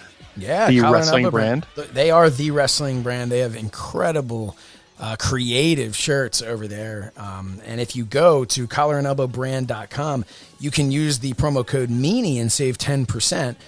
You definitely want to go do that. They just have some awesome stuff over there. You talked about the BWO mask, which is everybody wants to feel confident when they walk in a room. You want to feel confident, feel like you're taking over. Well, you get that BWO mask and you can walk into any place. You can feel confident that you're protecting yourself and the people around you, and that you're taking over, just like the BWO has taken over Collar and Elbow. Tell us about it, Meanie. Oh my God. Shout out to Al Snow, my big brother Al Snow, my buddy Rod Hicks. They let me take over their offices. They have a great shirt that I've always loved by them called the Collar and Elbow mirrored shirt, the mirrored logo shirt, where it says collar, and underneath it, upside down like a mirror, it says elbow, kind of like you're looking at, a reflection in the water. But I was like, hey man, I got to take that shirt and I got to take that shirt over. So on top it says collar, underneath it says LBWO. In the traditional BWO blue and white lettering. And the shirt's real sharp. It pops off really good when you take photos of it. And hopefully one day when we're go to wrestling shows again, I can see a few of those in the audience. So, yeah, man, Collar and Elbow, they are the wrestling brand. They've done fantastic work. They have the Shad Gaspard shirt over there. If you're going to buy that one, don't use the promo code. Yeah, don't. But, and also, Pro Wrestling Tees has one as well. Yes. No promo codes on that one either, guys. Yeah, and they've taken great, care of Shad's family, and they've done fantastic work. And both Pro Wrestling Tees and Collar Elbow, they've really looked out for the wrestlers and stuff like that. I gotta say, in this day and age, you want to get out to as many fans as you possibly can. And I remember back in the day, when I would sell shirts on eBay, you have to go to the post office, all this stuff like this. Pro Wrestling Tees and Collar and Elbow make it so painless to buy a shirt from a wrestler and have a fan support a wrestler, because there's no overhead and stuff like that. So I can, with Pro Wrestling Tees, Blue Meanie, so says Shernoff, mine and DeMeanie, we put up countless designs, and there's so much to choose from, and they've allowed us to. I'm thinking about getting myself a shop. Oh, Mrs. Meanie is in the process of coming up with her own. Pro Wrestling Tees has their own offshoot site under the collar, where they. I know I'm brain farting here. That's fine. I haven't had fart my away, CBD man.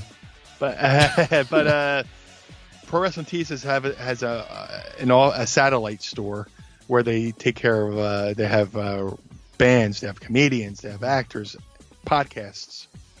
Like mine and DeMeanie, and Mrs. Meanie, who is a tremendous artist, is going to have her own line of Mrs. Meanie T-shirts. Maybe. I don't know. No, you're going to. Nah, definitely. You have to. We had a meeting about it. It's going to happen. Yeah. We met at the clubhouse. Yeah. Just share your talents with the world, okay? Yeah. And she has some great ideas. I've seen some of the stuff she's been working on, and she's a fantastic artist. Some of her designs are on, my Pro Wrestling Tees page as well. But yeah, man. And thank you to everybody who supported us through these websites, because like I said, the same thing when it comes to people who sponsor our shows. It says a lot for fans who spend their hard-earned money. Money they could choose anybody, but they chose us, and that means the world to me and Josh. So thank you to everybody who's gone to ProWrestlingTees.com/Blue Meanie, so says Shernoff, and mine and DeMeanie, or use promo code Meanie over Collar and Elbow, because all that goes a long way to help us make more designs to share with the fans. Yep.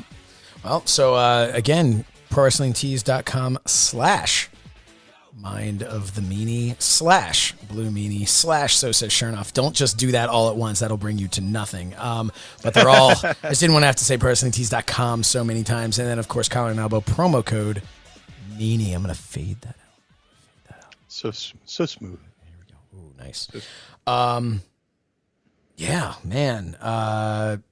Do you feel like this episode has just been like one giant commercial? Yeah, I feel a little guilty here, man. I hope people are enjoying this, and I hope people are still listening. I hope so. This has been, you know what I think we need to do.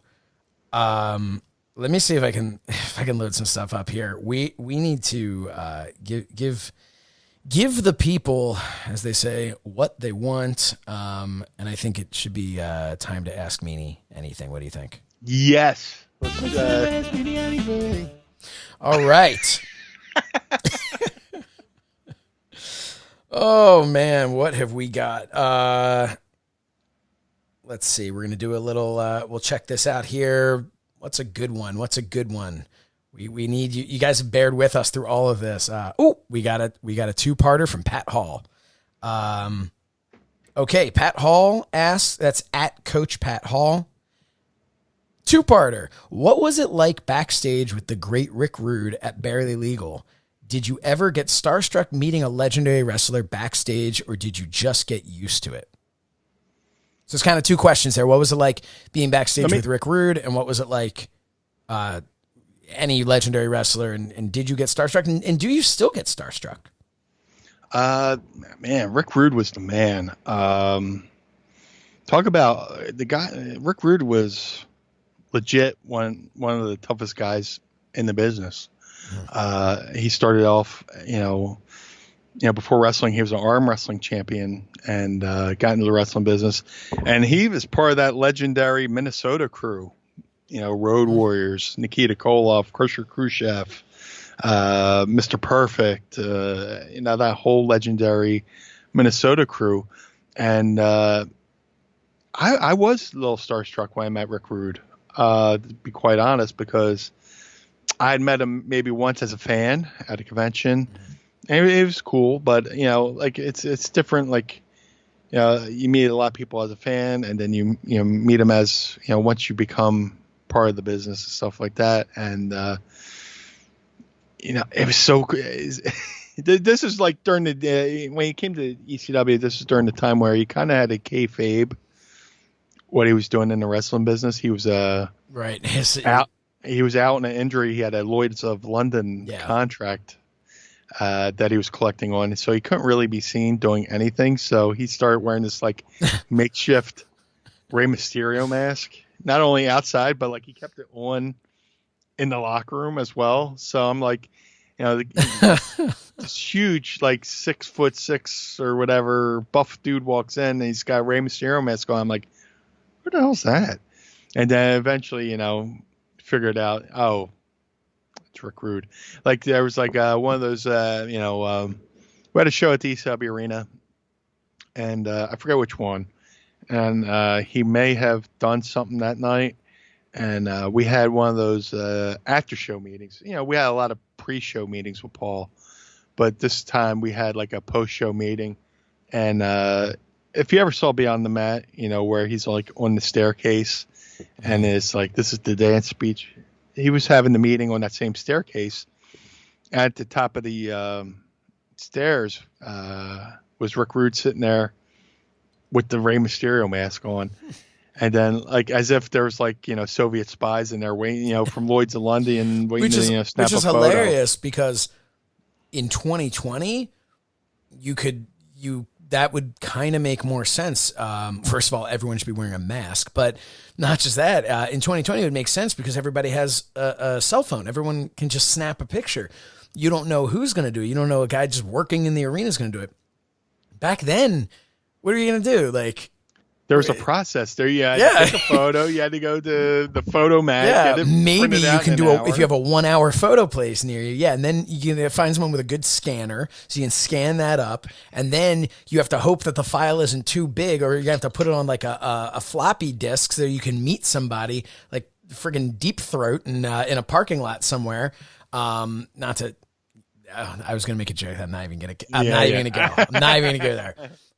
But no, yeah. But it's funny that he was still that protective, but he was from that time too, that, you know, and then also he was from that mindset of, I don't want to be, you know, caught, you know, by the insurance company. And, yeah, but it wasn't like he was wrestling either, you know, right. You know, like in this day and age, like they say, a photo's worth 1,000 words. Yeah.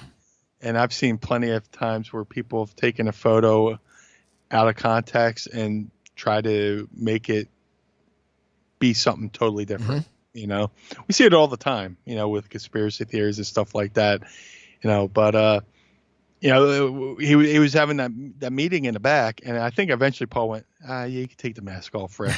And he took it off, and his hair's all wet from me. He's sweating underneath that thing. But, you know, Rick had a run with ECW, and there's times where, you know, before every show, like I say, Tracy Smothers, one of the big unsung heroes of ECW, where he would get in the ring with a lot of the young boys and, you know, train us. And there would be times where Rick Rude would get in the ring. You know, we'd have like pre-show matches, like, you know, quick little 5-minute match. And Rick would get in and say, and give pointers and stuff like that. And, you know, there would be times where he introduced a different aspect too, because he's, like I said, he's a legit tough guy. And he's been plenty of situations where, you know, in his era, people would try to, you know, lack of a better term, shoot on you. Yeah. And he'd be like, yo, if you're ever in this situation, this is what you could do. You know, he would show me a situation where like somebody was doing something to me. I just do this. And he would just do it to me like at like 10%. And I want to take a knee. I'm like, oh, you know, but cause you know, Rick Rude's got muscles on top of muscles. Yeah. But, yeah, he would show the boys how to protect themselves and stuff like that. So he was always just like, he was just awesome. I mean, I'm sitting here trying to search for words, but he was awesome. Not only as a worker, you know, growing up, watching him as a fan, but then, you know, once you're around him, you know, I was young in the business. I was fortunate enough to join ECW maybe a year and a half into my career. And I got to sit under a really good learning tree from, you know, being trained by Al and then joining ECW and having that locker room. But then, like, when Rick Rude came in the locker room, there was a whole nother aspect, there's a whole brand new tree to pick learning leaves of knowledge off of and stuff like that. But the second part was, have I ever been starstruck? Just starstruck by like a legend or really, I guess, you know, does it still happen to you? Oh, I still get starstruck. I'm trying to think of a good example. Just how about when we saw Muda at that ICP show? I thought you were gonna cry. Oh my God, yeah.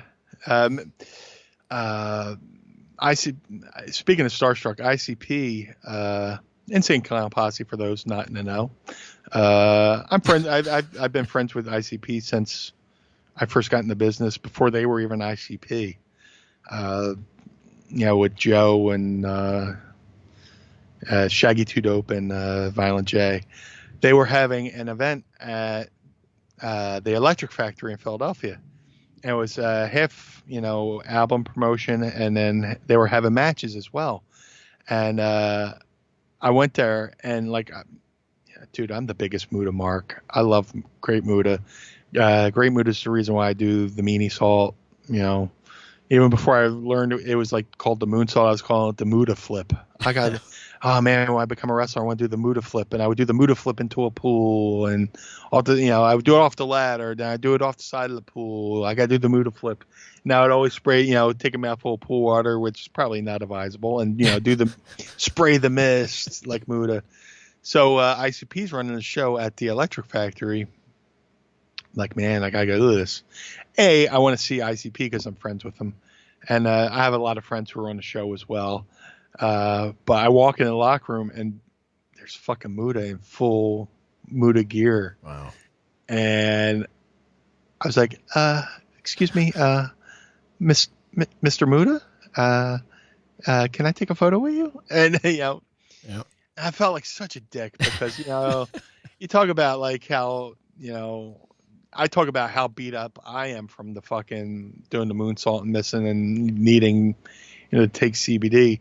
Here I am talking to this guy, who's at that point in his career, he's basically given up doing moonsaults because the fact, Mr. Muda, am I taking a photo with me? And like he stood up, and just the way he stood up, I was like, oh man, I feel like such a dick making this guy stand up. Oh, man. I gladly would have took a knee, and I would have squatted down to but he stood up, and we took a photo, and he was kind enough to take a photo with Mrs. Meanie as well.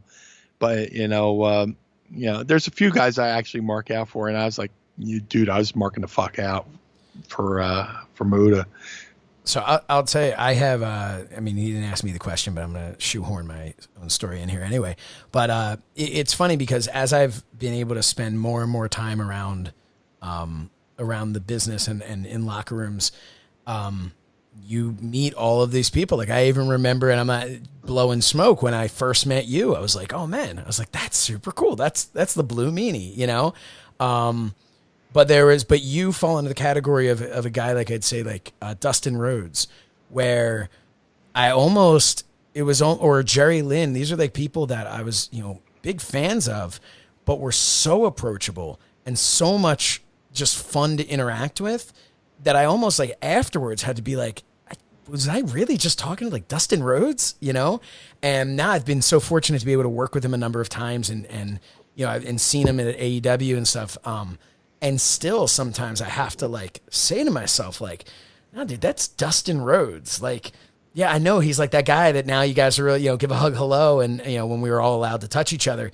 But it's like, but there's that. But I will say there are two people that for me have just didn't matter how in the business I am or whatever, two people that I've just completely, like practically drooling. I don't know what to say, was Bret Hart, and Chris Jericho. It's gotten better with Jericho as I've now seen him and spoken to him a number of times.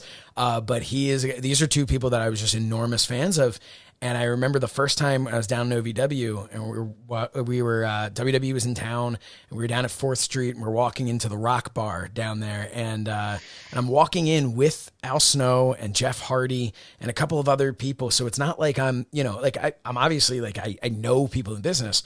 I walk in and I see Chris Jericho and it was just like, I was like, oh my God. I was thinking to myself, like, well, I just can't hang out here with Chris Jericho. Like, what am I supposed to do? And I went introduced myself to him and I don't even know what stupid thing came out of my mouth, but it was ridiculous. And then it was like, I felt like the same thing at AEW all these years later, like a decade later. And I'm just like, walking in, I'm like, oh my God, it's Chris Jericho. Like, what do I say to him? I'm like in the back of my mind going like, don't say something stupid. Like, hey, nice scarf, man. Or like, like something like really dumb. But he has always actually gone out of his way to be like super friendly to me when I've been backstage, which goes along with, I may have said it on the show before, I truly believe that he doesn't know who exactly I am or what I do. And he just sees me in a suit and just assumes that I'm significantly more important than I am.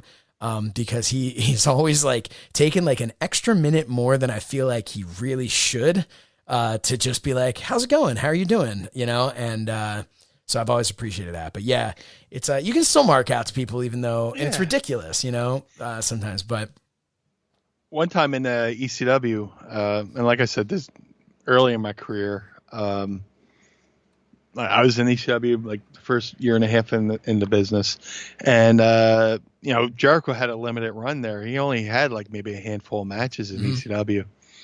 So I guess I want to say this was after an ECW arena show, and we all go back to the Cylinder of Sin, the Travel Lodge on Penrose Avenue there, and I totally had like this fucking Chris Farley on Paul McCartney moment, right? And it's still one of those things, you think of things and you go, oh, you're so stupid. But so I'm walking into the lobby and I see Jericho talking to Rob Van Dam. And, they're talking about something. And I just stand there like a dope, like a potted plant, just like, and I'm standing there like waiting for them, like, so I could just like, because I had this thought in my head that I thought, I'm sure I'm the only person who's ever said this. This is going to be hilarious once I say it. So, Jericho's talking to Rob Van Dam. I go, well, Chris, you're Lionheart, Chris Jericho, and Rob, you're Rob Van Dam, and like you're named after Claude Van Damme, and he had a movie called Lionheart, and here Lionheart Chris Jericho is talking to Rob Van Dam. And they were just looking at me like, yeah, had some funny shit. Oh man. Yeah, meanie. Yeah. I was like, I'll be going now. And you know that like in your head when you first were walking over, it was a joke that was just you were gonna nail it, and the three of you were just gonna be laughing all night long, and forever would remember that. And then it's like I can imagine when you just get there and it comes out of your mouth, and it's like, yeah, we've all been there. Yeah. It's just, oh my God, it's That's one hilarious. of those things I just think about to this day. I'm just like, so stupid. Another story. I might have told this story before. We're in Anaheim. Stop me if you heard this. And I just got new gear, and THQ was there, and they were taking photos for WrestleMania 2000. And I had done stuff for them before, and I had just gotten some new gear. I was like, hey, do you want to incorporate this too? So I get this like new airbrush. I got like a new airbrush shirt, new airbrush knee pads, shoes and stuff like that. And I put it on, and then like I'm going to go meet the THQ guys, and Owen Hart goes, hey, Meanie, right around that corner is Nicolas Cage. Yeah. And I was like, what? So like I peek around, go walk around, and sure as shit, there's Nicolas Cage. And you walk over and he goes, oh, hi. And he introduced me to his son. This is the Blue Meanie. And I was just like, he knows my name. Meanwhile, I'm wearing a shirt that has my fucking name on it. It's like, it's just like, maybe he knew, or, but it's just like one of those days where I wish I would have brought the camera and stuff like that. But, and it's like weird. You see somebody on TV and see him in real life, and it was definitely a starstruck moment. Well, that's the other weird thing too, is like you see these people, and you have so many intimate memories of sitting, of them being in your living room, sitting on the couch with you, until you're just like, oh no, that was just me watching them on television, and it's like you feel this connection to these people. So there's like this weird thing of where some of them you're starstruck, and some of them you're like overly familiar, where you feel like, oh, that's my old buddy so-and-so. And you're like, nope, they've never met me. They don't know who the hell I am. And that's, Well, dude, that Al Snow just did a shoot interview for the Hannibal TV. Shout out to Hannibal TV. Mm-hmm. And he said he had an instant where somebody would watch a bunch of his shoot interviews and start writing a blog talking about Al as if they were friends. And right. There was like somebody, they were like making up an entire life, but what? What'd she say? No, the person was writing this blog or whatever as if she was really friends with Al. And then like somebody from Al's family saw this and reached out to Al, like, oh my God, and smartened him up to it. And it's like, wow. No, it's crazy. Yeah. Oh, and then, a big fan of Sarah McLachlan. She had that, what was her first hit? She's just. I was actually just listening tonight to her singing Rainbow Connection. It was on like a kids playlist thing that my kids wanted to listen to. It was really good if you like Rainbow Connection, but you're not really in the mood for Kermit the Frog. Right. A great cover. No, she had Wasn't she have a 2 seconds? Give me 2 seconds. Arms of the Angels or the that was that's a big. It was her first hit, and that song was based off an obsessive fan, Let me see. Possession. The song's called Possession. Oh, okay. And she wrote that song about an obsessive fan who was writing her letters and all this stuff, and she just kind of had to notify the authorities. And now you have everybody. There's some song, Straw Hat and Old Dirty Hank, Bare Naked Lady song is about. Right. I forget who it is, but it's written from the mindset of the stalker in that instance, but. There's also everybody refers to which I hate when you see online. It's people are just oh, I stand for this person. And I'm just first of all, don't say it that way. Cause that's up there. I can get into a whole thing. The thing where it's nobody. And then it says nothing. It's absolutely no one. And then it's nothing. And then it's this guy. And then it's something. And I'm what does that even mean? How does that, I get what you're saying, but I don't like it. I've got where are these things born? Where do these things start? Somebody needs to do a documentary on that. Yeah, where all of these colloquialisms, I guess, if you can even call them that, where did these come from? Just that annoys me. But I don't. I at this point I got off on a tangent. I don't even remember because I got so angry about about these online things. No, I mean you're justified in your feelings. Yeah. But no, I don't. Sarah McLachlan. Stan. That's what I was going to say. Well, it's become a thing, but that is derived from the Eminem song Stan, where About Stan is his biggest fan, and it's it's a legit thing that happens and sometimes goes way too far, which is horrible. And but thankfully, we have the best fans in the world, the Pod Squad, and they don't stalk us yet. Right. And that's me being the biggest Eddie Van Halen mark. I probably watched so many Van Halen. I got growing up as a kid. You watch MTV. They would have all these different interviews and stuff like that, and you almost become so familiar that you feel like in some ways you might know somebody personally. Sure. And and I hope, and bring it back to this podcast. It's kind of what we want to do with this podcast. We want people to feel like they're in their living room or in their car or on the plane with us to shoot the shit. I mean, there's plenty of if somebody and let's say someone were to bump into us and sitting next to us on a plane or something like that, right?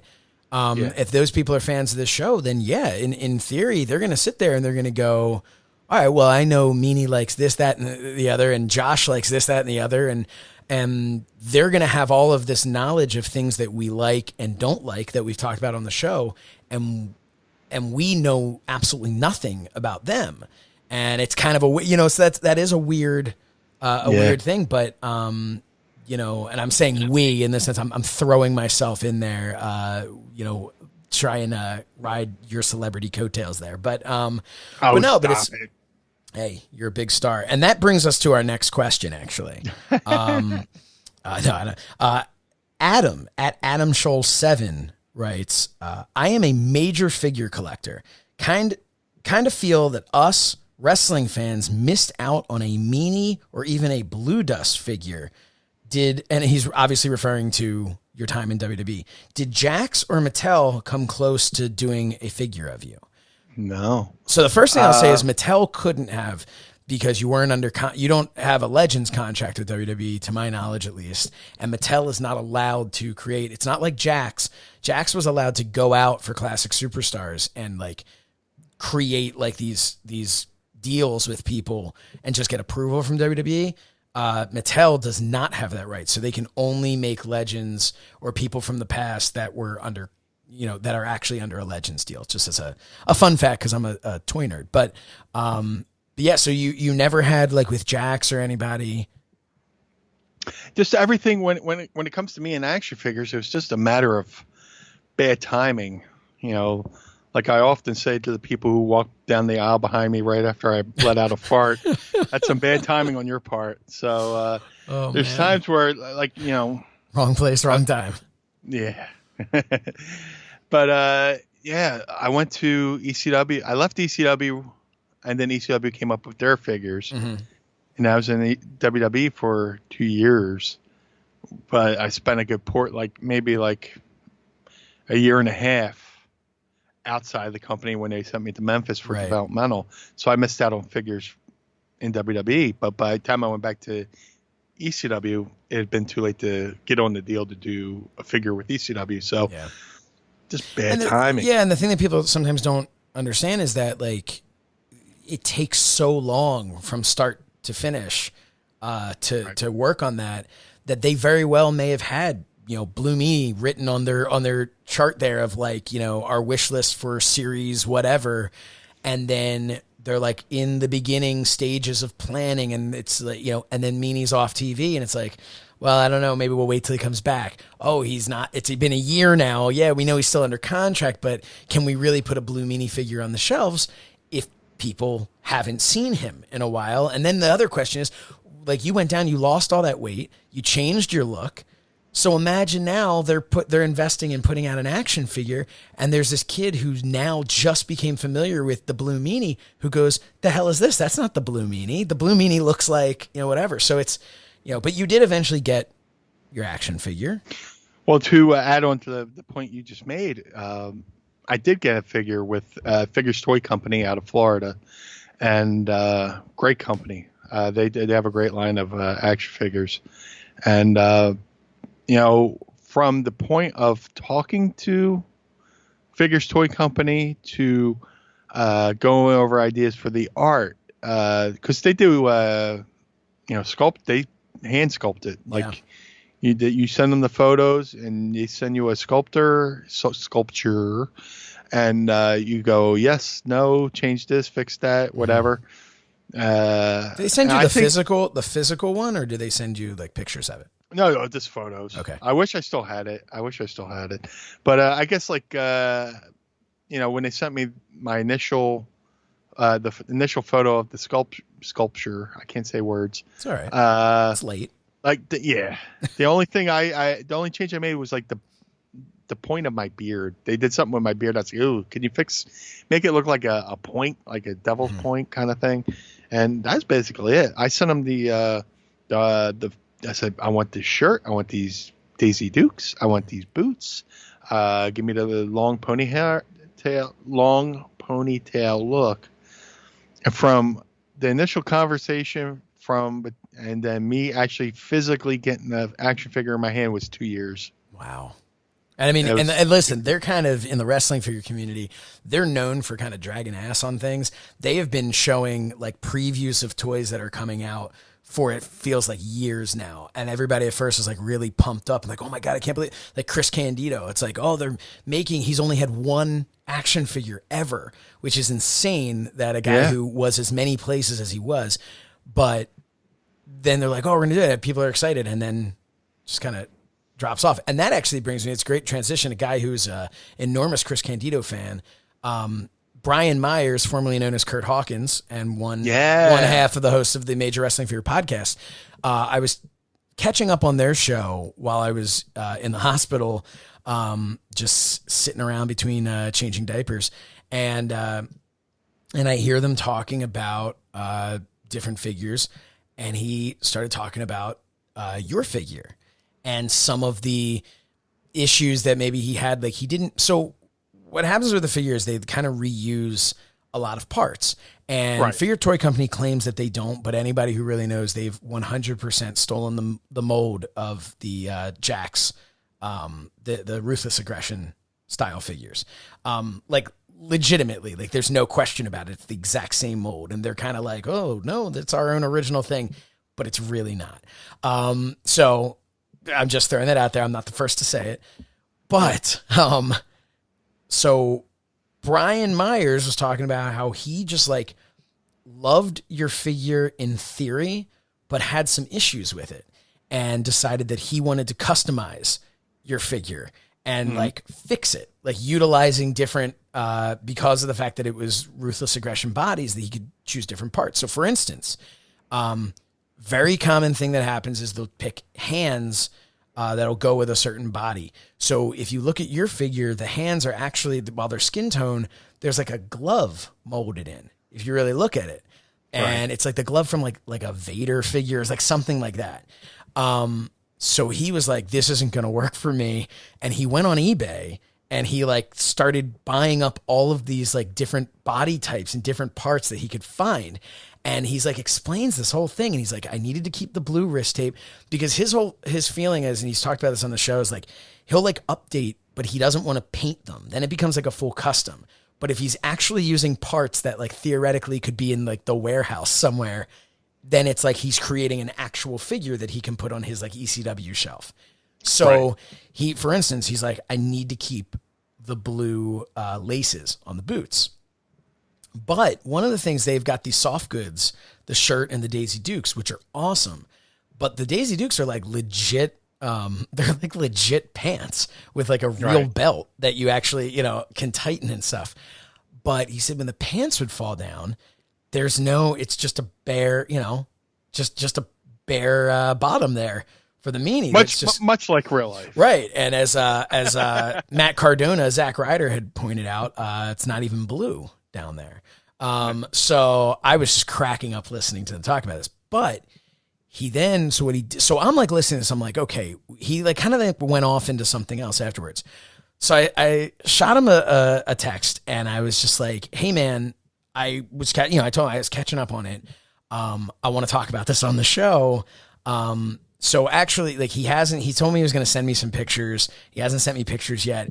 And he has every reason not to, because congratulations to him. He just had his second child, which is awesome. And so he's currently he's currently going through this week what I was going through last week. So, not getting around to sending that meanie photo, but he did tell me, that he went and he got like a classic, like Dusty Rhodes body, so that he could use like the torso. So when your pants fall down, you actually have like tights underneath, like black trunks. That's so creative. That's yeah. so And cool. he popped the hands off and put different hands on. So he is going to send that to me at some point and we'll share it on social media. That's awesome. And that's the cool thing about having an action figure is that, you get somebody creative like Brian that like, I mean, of course, he knows his business. He's got a whole podcast dedicated to figures, and his podcast is a great learning experience as well, because there's a lot of things I never even knew. Yeah. But for him to invest time, energy, and money into reconfiguring my figure means a lot. It means a lot, that was the thing that kind of cool. That was what kind of stood out to me, which is why I like wanted to bring it up on the show, because that is really cool.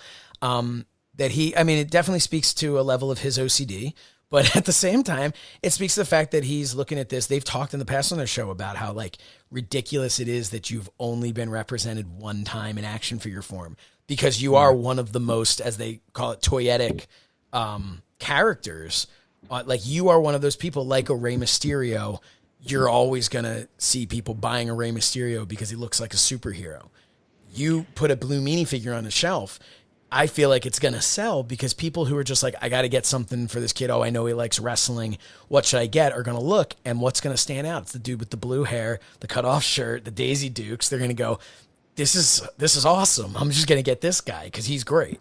So like, but he obviously, he wanted, it was not up to his standards. So he updated that. And I thought that was pretty cool. And he will eventually give me that picture. I'll just bug him about it a few more times, but he's a good dude. And again, congratulations to him, his second daughter. He's flying high right now. Hey, he's a great dad. I mean, as are you too. You just see the interaction between him and his daughter, and it's a rarity to find genuinely good people like Brian and Matt and stuff like that. So they've made this secondary satellite business of talking about figures and giving you the history of figures, and they take you on their journey to go buy figures. I just watched the one where they were I watched an episode where they were going to through Canada, and they were searching out because in Canada there's still Toys R Us. Yeah, right. So they went to the one Toys R Us and they did the price scan, and the one action figure was a penny. And they're like, I was like, oh my God, stuff like that. And then they went and got the Finn Balor figure, and they presented it to Finn, and he was just like, they've gone over his figure, with them on the show. So hats off to Brian and Matt, because people think pro wrestling is okay. I go to the ring, I wrestle, making 10 ounces, but you got to make a brand for yourself. And these guys have totally made a brand for themselves, and I'm so proud for them. I'm proud of them and proud for them. Yeah, they really have done an awesome job with that. But I mean, just wrapping up talking about the action figures, you absolutely should have more action figures, and it's weird because during that time period, WWF at the time during that Attitude Era, where they couldn't put out enough merchandise. Like, it was just figure after figure, shirt after shirt, but it was a lot of Stone Cold, a lot of The Rock, a lot of, and it would be, so yeah, they may have put out X number of wrestling figures, but every set had Stone Cold, every set had The Rock, every set had, Kurt Angle. There were certain people that were always there, and their mindset, of course, I mean, that's the stuff, that's going to move. That merchandise is going to move. And then there's the urban legend with the WCW figures where Chris Jericho went to buy one of his own figures, and they rung it up at the counter and said Hulk Hogan. Yeah, it was like, I think it was like Jericho, and it was like a Jericho Malenko 2-pack or something like that, and it was like Hogan Sting, like it just and they started finding that, and who knows if like how that would have worked. It may have all just been scanned into a certain thing, but that does seem somewhat suspicious. But makes you wonder. Yeah, but man, it's funny. You always you talk about like urban legends. You talk about there's like with the action figures, there's like the urban legend of like, I don't know, I forget who it was. It was like the Iron Sheik or something like that. Somebody I can't remember who it was, but someone back in that time in the 80s when the LJN figures came out, and they just got they would get their check, their like quarterly check, and it was like 80 grand or something for like these figures, and people are just like, what in the world? And that was a lot of like a selling point from the rumor, at least, of that, is that was a huge selling point when you'd have guys come into the WWF, and there's always that, Vince McMahon would offer them an opportunity, but along with the opportunity was the opportunity for that type of merchandise that you weren't finding anywhere else. Eric Bischoff has always talked about how WCW, the thing they never had, even though they were selling NWO shirts faster than they could print them, they never had that like merchandise set up the way the WWF and WWE does. But what's cool, we talked earlier about Pro Wrestling Tees. They've kind of changed the game, that now you've got these independent wrestlers or podcasts or whatever who now kind of have the ability, from a merchandise standpoint, they have the ability to kind of churn these things out similar to how the WWE does. Like we talked about, we're like, hey, we should do a funny shirt for this, and boom, there it is. Like a day later, it's up on, for you to buy at ProWrestlingTees.com/Mind of the Meanie. Yes. And the cool thing about, Pro Wrestling Tuesday is, they've changed the game into the fact that, the wrestlers on their site get a better deal than they probably would with the WWE, because there'd be times where like every now and then, every, couple months, you get that big envelope with the for your royalties and stuff like that, and they give you the breakdown and all this stuff, and you're like, I sold X amount of shirts, and like the breakdowns, you're like, man, you always go, I wonder if I should be getting a little bit more here. I could have been selling these out of the trunk of my car and made a little bit more. Right. And there's a whole other thing, all these other stories I could go on about royalties and stuff like that. But like you said, the Iron Sheik, royalty check, I wouldn't doubt that in the least bit, because when I got into the realm of doing the video game and stuff like that, I got my video game check. I almost took a bump for that, and stuff like that. Just like, so like the whole royalty system, like with them doing the figures back in the day, I can only imagine. it's got to be weird. Like I'm fascinated with the way the wrestling business was back then, because like these guys are on the road maybe 3 months at a time. Yeah. And like if you're a single guy, are you coming home to a house where the electric's been shut off because you haven't been there in a couple months to pay the electric bill or stuff like that? You come home for a day, and go through all the bills and send out the checks, and then you go off the road for another couple months and stuff like that. But yeah, that's your day off, is becoming like a full-time bookkeeper, right? Like, because you have to do a month's worth of things in like one day. Yeah. No, it's interesting, and it's something that if we were to ever have like a guest co-host who was in the thick of it in those times, I would love to ask questions like that. That's and just kind of hear what they have to say. Hey, last question I think we should do here. Sure. Before I guess I don't go to sleep, because that doesn't happen anymore. But it's like Ren and Stimpy with the space madness. There's like space madness. Yeah, it is. But, yes, all kinds of madness.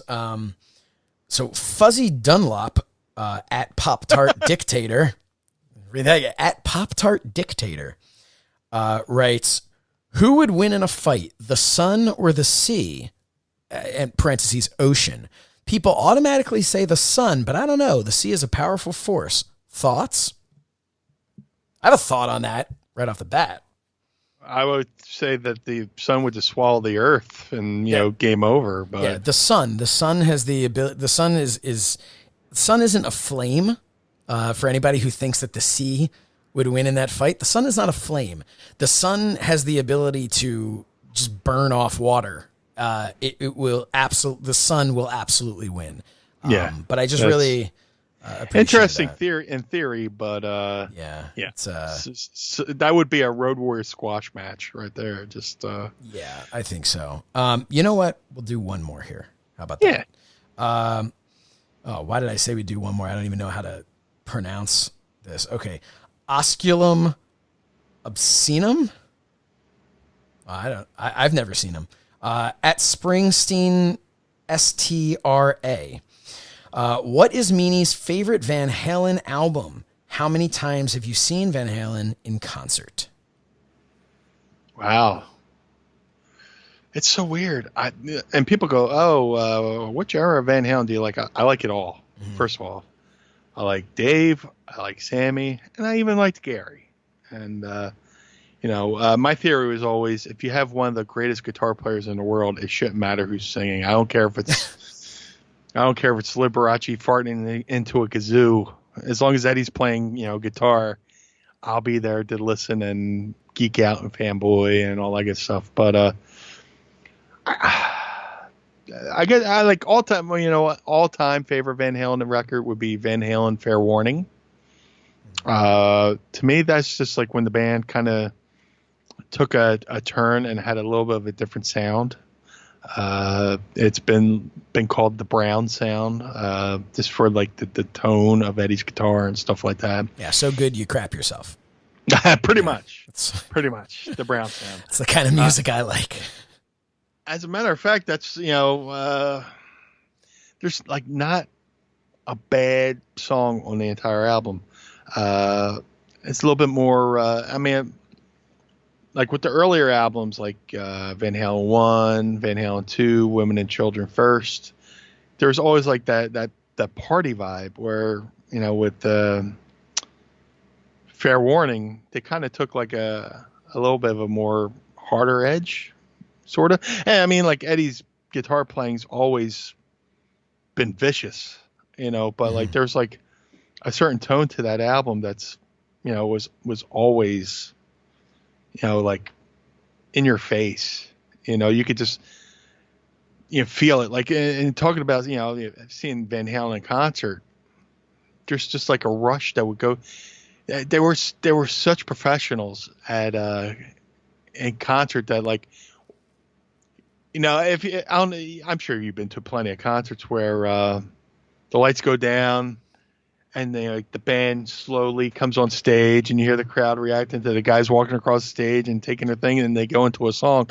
Where if you went to see a Van Halen show, the lights would go down and then they would just start, riffing. Eddie would just like blast away and like play like a minute long riff, and while Alex is penning away on the drums and on the cymbal, and it's just like it's like a signature thing they always did that like got the crowd up, and then they would rip into the first song, which during this Dave era would be like Unchained, or Sammy era that would be oh my god, I'm blanking.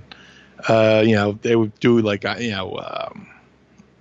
like a Sammy tune, like One Way to Rock, or 5150, stuff like that, and but Fair Warning's my favorite album. I love Sammy though, don't get me wrong. I'm lying because I said I never saw him with Dave, but eventually they did tour with Dave.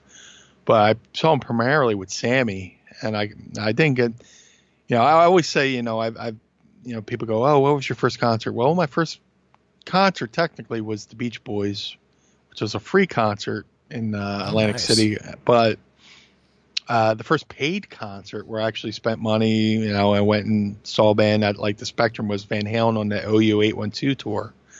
And like being we had the question earlier about being starstruck and stuff like that. Just like watching Eddie, and you see somebody on TV and you watch them on television, but just see him in front of you, which I don't think fans really get that experience now, because everybody's on their cell phones, and they got to be they got to stand there, and you're basically watching a concert through the viewfinder of another person.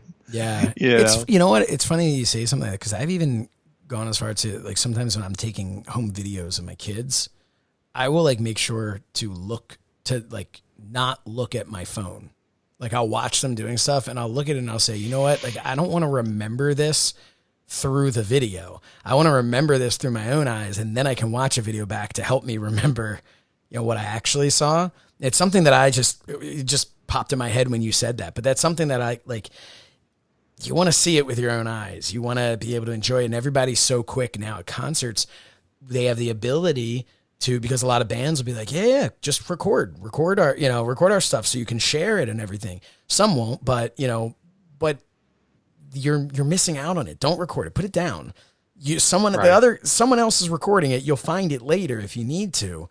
But man, just enjoy it. Just, be in the moment there. And that's another thing, like with my career, I wish like I would have just like kept a journal or a diary or stuff like that, just to remember certain things, because there's something about doing something, and then over the course of the years, you watch documentaries or shoot interviews, and then you hear somebody else's version of it. And sometimes it becomes that fine line of blurred between what you actually remember and remembering somebody else's recollection of what you've done and stuff like that. And, it's same thing with the concerts. I remember sitting watching Van Halen, and then I go watch, the bootleg, because, back then, you used to actually have to go and order a catalog, and they would mail it to you, and you'd read through it, and then you get a VHS tape in the mail a couple weeks later, and then you're watching a show you went to, and it blurs that line of stuff you remember seeing with your own eyes, and then seeing what somebody else recorded and stuff like that. Right. Back in the day when I was a kid, of course I was a kid. But it depends on how far back in the day you're going. Yeah, back in the day when I was a kid, you were, I guess, what would you call it? Middle is it quite middle aged? I don't know if we're. There we go. Son of a bitch. Sorry. But where was it? Like man, I tried to hit some. Never mind, forget it. I was 10 years old when you were a sparkle in your father's eye. But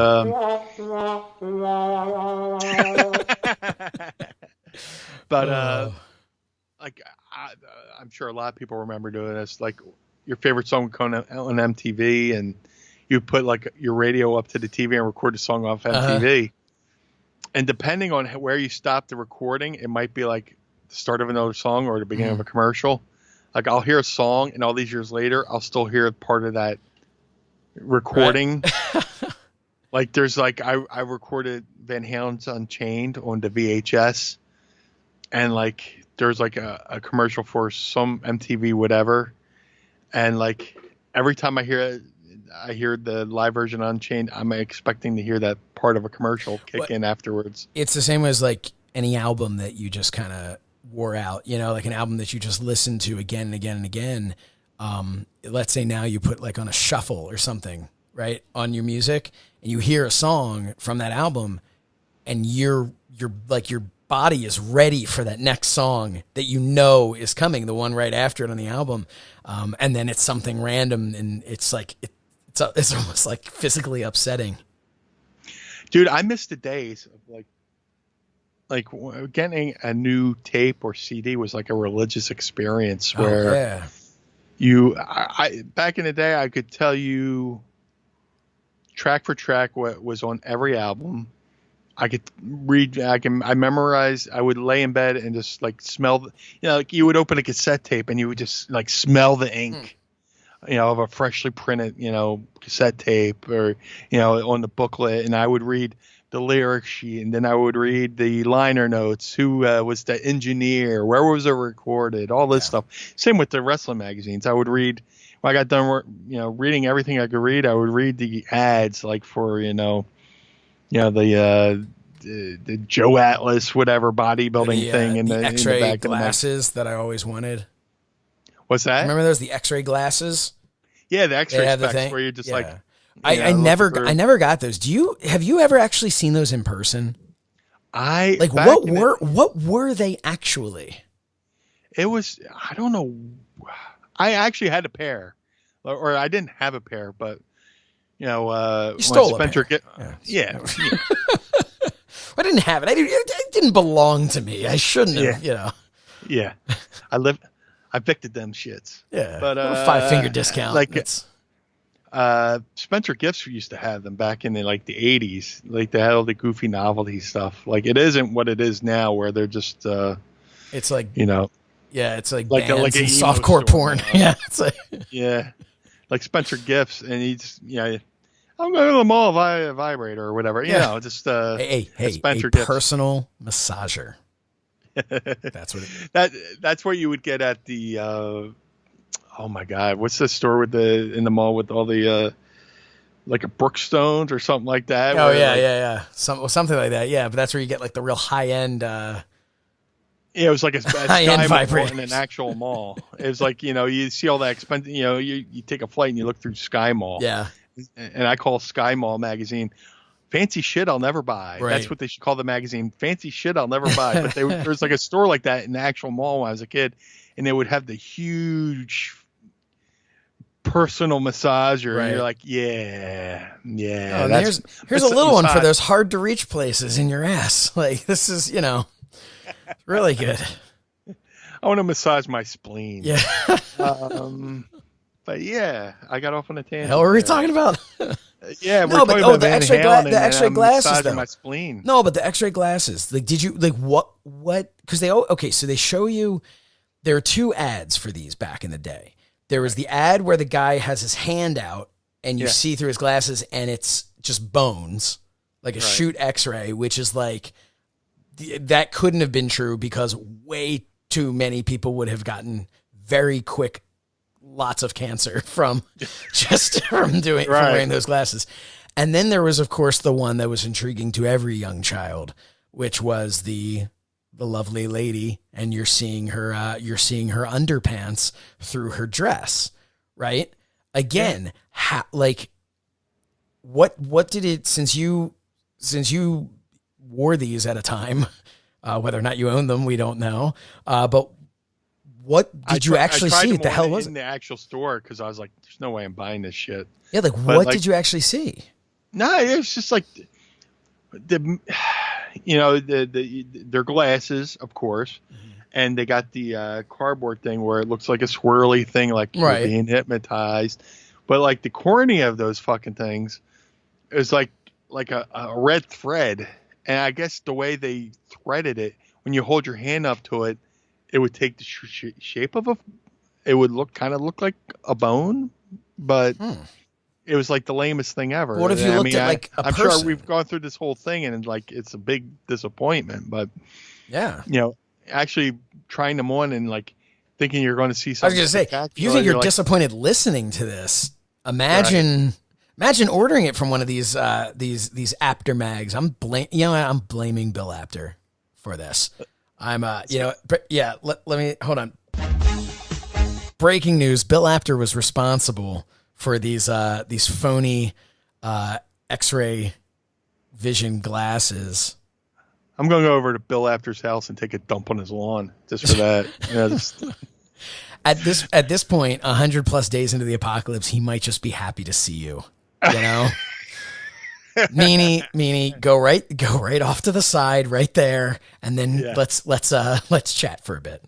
And then when you're done, I'll put you in the figure 4 leg lock. Yeah. You know what? I've talked to Bill a lot recently, but I have not actually seen Bill recently. Any word on how long that comb over has gotten at this point?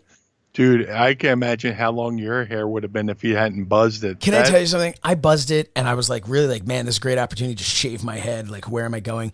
And now I'm like, this would have been a great opportunity to just grow my hair really long that I've never done before. And I really wish I would have. But good news is so many people aren't wearing masks that I'm going to have a whole new lockdown to be able to grow my hair out.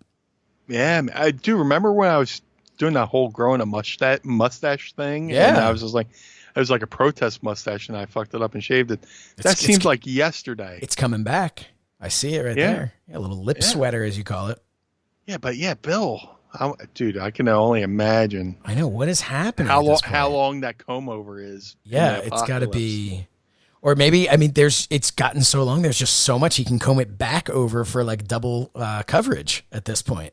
It goes over and then he folds it and it comes back. He could do like a mohawk or I don't think there's anything up there for a mohawk. Nah. Maybe for a hawk mohawk. Yeah. Oh, what was that, hon? If he lets it down, he can have a sick ass rat tail. Yeah, if he lets it down, he can have a sick ass rat tail. I'm telling you, I think it is straight up coming from his sideburn at this point. Like it is just. It's a fascinating thing, and he's so proud of it. Did you ever see the video where Brutus Beefcake cut it? No. He was doing it. It was a couple of years ago, and Brutus Beefcake picks it up and legit takes his scissors and cuts it.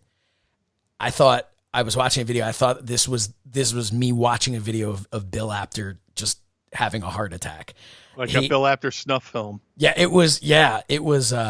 Bill looked like. You saw every emotion from anger to fear to sadness. He went through like all the stages of grief in that one video. You have to find it. Brutus Beefcake cutting his comb over, like Bill, like it hurt Bill like really bad. And like, I gotta be honest with you. I was looking at it. I was like, that's kind of a dick move of Brutus Beefcake. The least. Like, I've never seen one person say a bad thing about Bill Apter, and then just to kind of go and just you don't rib Bill Apter. You can rib Bill Apter with like you can have some fun. Like I would always poke fun at him with the comb over or whatever it was. But at the same time I also love Bill and owe my entire career to Bill. But I love Bill too. But no, Bill Apter's one. I feel like there are certain people in this business that you just don't rib. And if you're going to rib them, you don't rib them in that, like, that's not, like, those are the types of things, like, we've talked about, like, we talked another week with Sean Waltman getting his eyebrows shaved off. Like, he apparently deserved that, and he'll be the first one to tell you. Right. But could you imagine doing something like that to, like, poor Bill Apter? Like, you don't do that. But it grew back. But the good news is it grew back with a vengeance. And it is, it's got to be impressive at this point. They you definitely got to put that thing in the fucking Smithsonian. At one point, just like, you don't, some people don't donate their bodies to science. Yeah. I'm donating my body to science fiction. Bill should definitely donate his hair to the Smithsonian. It should be in the Smithsonian right next to Archie Bunker's chair. The Pro Wrestling Hall of Fame, like the physical Hall of Fame, it needs to just be Bill's his comb over just tacked up onto the wall at some point. Dude, and like you could stand next to it and like hold it like towards your feet and see how it lines up to what the height of your body, like his comb over comes up to my nose, or something like that. Just I wonder if he like lines up next to a wall and does like the little pencil marking on the door measures of, like, his height. I'm 7 feet tall now. If you measure me by my comb over. I wonder where he goes through it with like shampoo. Like, how much shampoo do you think Bill Apter uses on his comb over? You know what? I'm going to tell you, there have been some times where it definitely looked like he had just come in from a snowstorm. So I'm not sure how much shampoo is really being involved there on that.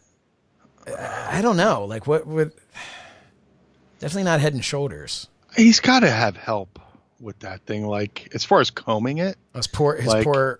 I mean, she's not helping him. I could just imagine him just going, I need a little bit of help with this. She would just walk out the door.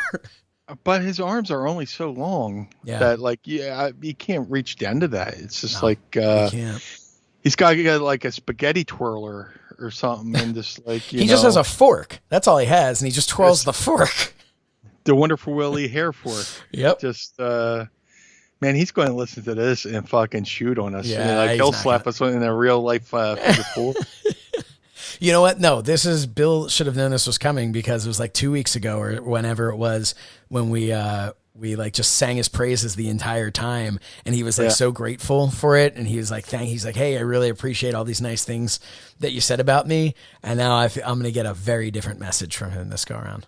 I've never heard Bill Apter say a swear word in my entire life, but I'm ready for a Bill Apter F-bomb, No, Bill, we love you, and you're awesome, and we make fun of your comb over out of love, and what we think Brutus the Barber Beefcake, Brutus the Barber Beefcake, what he did to you was a travesty. And so when I was working on the after chat with him, I wanted to do a t-shirt of him and Brutus, like one of the old school fight posters, but like a hair versus hair match type. I wanted a t-shirt like something like that. But Bill was concerned that like if he did that Brutus, he might get a call from Brutus going, hey, how many of those have you sold? And what's my cut, brother? And and so I was just like, yeah, let's not do that. But I had wanted it, but it was shortly after the incident, so I had wanted to do that, but cooler heads prevailed. Yes. But no, Bill, we love you, and just I hope you've got some sort of like a bobby pin situation, so you don't, God forbid, you're sleeping at night and that comb over gets wrapped around your neck a couple of times, and like look, I'm worried for you, and so just I hope you have it under control. Some sort of a bonnet, perhaps. Yeah. Yeah. Just I'm punch drunk at this point. I know. I have no idea. Part of the party where the drugs kick in. I know. Monday, people are going to be tweeting about this, and we're just going to be like, "Did we talk about Bill Apter in this house?" Our YouTube channel will be down to 10 followers. Yeah, right. No. Everybody knows we love Bill Apter. We've both gone on record of all the awesome things he's done for us, and I think by this point, I think our audience knows when we're just joking around with someone. We kid because we care. Yes. And, yeah. And no, it's I don't know where we go from there. Yeah, I mean, we just shit on Bill Apter for a half hour. Oh no, we love him. We love. I love Bill. He is the George Napolitano of wrestling photography.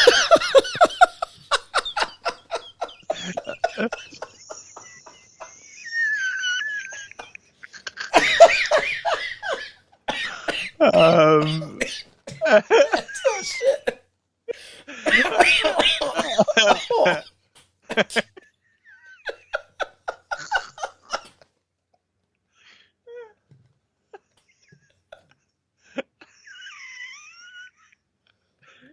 I don't know why. my God. I don't know why that got me so. If Bill Apter was the poison, or no, if George Napolitano was poison, Bill Apter was warrant of, if George Napolitano was corn, Bill Apter would be Limp Bizkit. Oh man! If George Napolitano was Tone Loc, Bill Apter be Young MC. Oh my God! I don't know why that got me as hard as that did. Yeah, but man, I have not laughed at. I couldn't breathe. That's the YouTube clip. Just the minute long of me not being able to breathe. I'm laughing so hard. Oh man, we've entered into the bewitching hour here. Mind of the Meanie. I hope you're still listening out there, folks. Nobody's still listening at this point. No one gives a fuck about fuck. We lost them when we started talking about the Roadcaster Pro. Oh my God. Was that this episode? Is that still going on?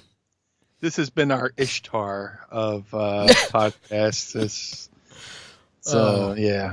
Yeah. Hey, it started off as a great infomercial and ended as a complete clusterfuck of two serious notes. Yes. Yeah. And but seriously, guys, wear your masks. Rightfully okay? So. Yeah. Seriously. Please wear your masks. And yeah. Dude, I really want to get out of the fucking house.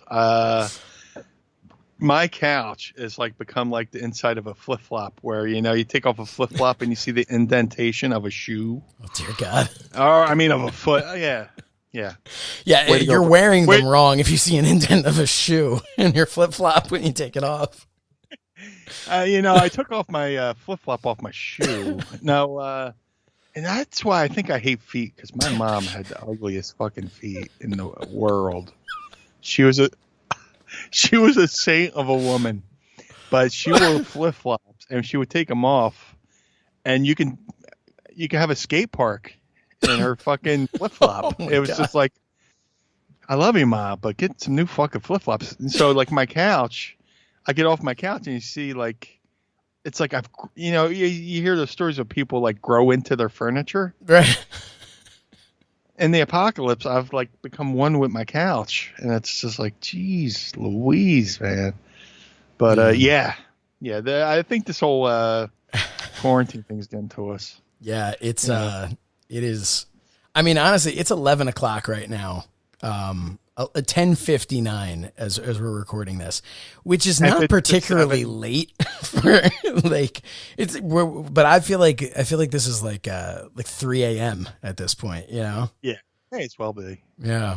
Because you know what? This has been one really long day that has lasted since March. Yeah. And, I mean, we had a few things, we were supposed to do it earlier without going into detail. And it got, we'll do it tonight at 8. Yeah. So here we are. And which was on my end. It was a delay on my end. And I appreciate, Meanie. You got that. Did you have the pinky up there when you were just drinking your water? Yes. You classy son of a bitch. Yeah. Living a good life over here. Casa DeMeanie. So we're okay, we'll do this a little bit later. And, apologies to the fans for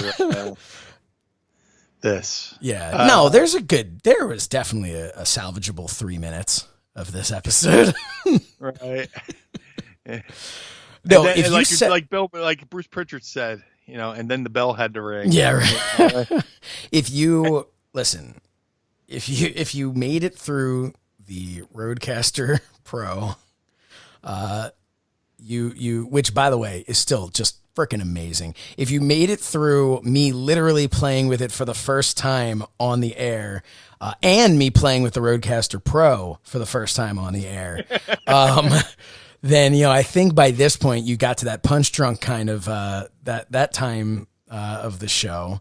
And then when we get off of here and you go, it's going to be that traditional text where you go, so what did we talk about? And I go, I don't remember. And, and then we have to like rack our brains. All we're going to like, I don't know what to even write on here. Like, I don't even know what to call this episode. A little behind the curtain, in the show, like we'll finish a show and I like to post a photo, like the split screen. We like do like this fugazi, like split screen where we're it's like an action shot, right? And I'll go, the show's in the can. On this episode we talk about, and I list off the things we talk about and, tag people on it. But there's a point where I have to go, dude, what the fuck did we talk about? Yeah. And it's just like, we don't have a format. And sometimes, look, you have to, this is like in sickness and in health. When you guys marry yourselves to the Mind of the Meanie podcast, sometimes our lack of format is just going to be comedic gold that you couldn't write. And sometimes it's going to be episode 14 of Mind of the Meanie. And, hey, it's a blessing and a curse. Yes.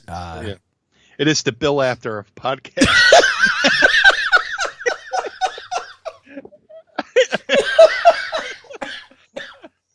Oh my God. Oh, I'm like giving myself a headache. Are you seeing stars? Only one. Oh, no, stop. There you go. I'll send you the Venmo. Oh man, I think maybe it's time to take it home at this point.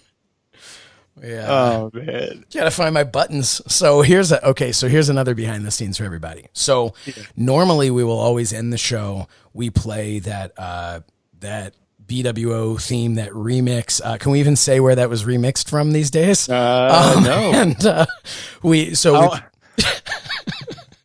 And there's a story for off the air. Yeah. Yeah. So we play that remix version and it lines up beautifully when I end it with saying, join us next week for another trip into the mind of the Meanie. And it goes right up into the Blue World Order and the static and blah, blah, blah. Well, I'm going to try to do that today with just punching it in at a certain time. And I was like, this is the one part I was like, I don't know if this is going to work as well. So now if it sounds like crap, I've like set the stage for it sounding like crap. And now if it's good, people are going to be like, oh, what was he giving himself such a hard time about there? But so I mean, it's like, you start hearing the music a little bit in the background. A little funky version of the BWO theme. But yeah, hey, this has been, you know what? I don't know what the first hour and a half was of this show, but the last first day. Yeah, but the last, the first couple days of this show, but then this last part's been kind of fun. There's something salvageable. Yeah. I mean, look, it's there's just enough that we could just kind of comb it over the whole episode. You know what I mean? Well, we'll put it up. We'll put up the whole show. But we'll have we'll have to give time cues. Like when we, usually in the beginning, it's like, hey Meanie, what's up? And I'll say something, and then we'll banter back and forth, and then we'll find like a footing. And like I was so off my fucking game. I didn't find my footing today. No, I didn't find my footing, and in my defense, I drank 3 seltzers today. Yeah. I mean, soft seltzers, but still, those bubbles will get you. And, bubbles, man, bubbles. Yeah, it's all about the bubbles. Why are we still recording? Why are we still here? Okay. Hey, right. Listen, everybody. That's it for us. So make sure to follow us on social media at Mind of the Meanie. And while you're at it, follow us, the individuals, as well. Meanie can be found on Twitter and Instagram at Blue Meanie BWO. I'm at Says Shernoff on Twitter, Instagram, and Facebook. Oh, Meanie's also on Facebook.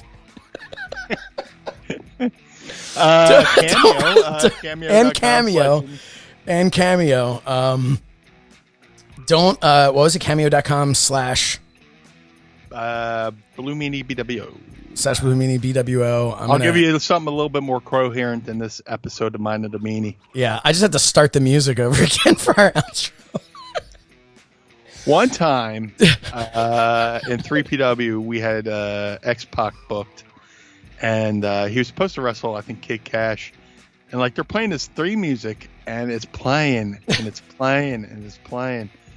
And we're like, somebody, where's X-Pac? He's upstairs taking a dump, and his ring music was playing. And it's like, I was like, man, I hope he watches it. Like he didn't even have time to put on his kick pads. He just ran down and ran to the ring and wrestled Kid Cash. But yeah, it's like that's like been the end of this show. Like the ending theme's been playing and playing and playing on this dump of an ending. Hey, like, and if you want to take a.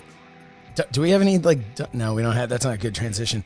Don't forget to visit mindofthemeanie.com for all of our great shirts. That'll take you right over to ProWrestlingTees.com/mindofthemeanie. Of course, collar and elbow brand, promo code meanie. Man, what else do we have? Oh, we had our great sponsors today. With Delco Hemp Company. Yes, thank you so my much. Buddies over there at Delco Hemp. Look, if you got aches, pains, anxiety, visit Delco Hemp and tell them Meanie sent you, and they'll get you on the path to feeling well. Yeah, and if you tell them Josh Shernoff sent you, they're going to go, who? Tell them Meanie sent you. We thank them again for sponsoring our show. Thank you in advance to Bill Apter for being such a good sport. And George Napolitano for paving the way. Yeah. The Napolitano man. Oh, man. Well, on that note, for the Blue Meanie, I'm Josh Shernoff. Join us again next Monday for another trip into the mind of the Meanie.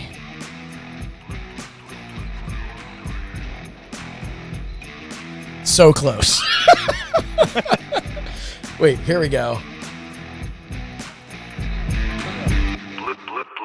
Blue World Order. The world of MLW radio never stops.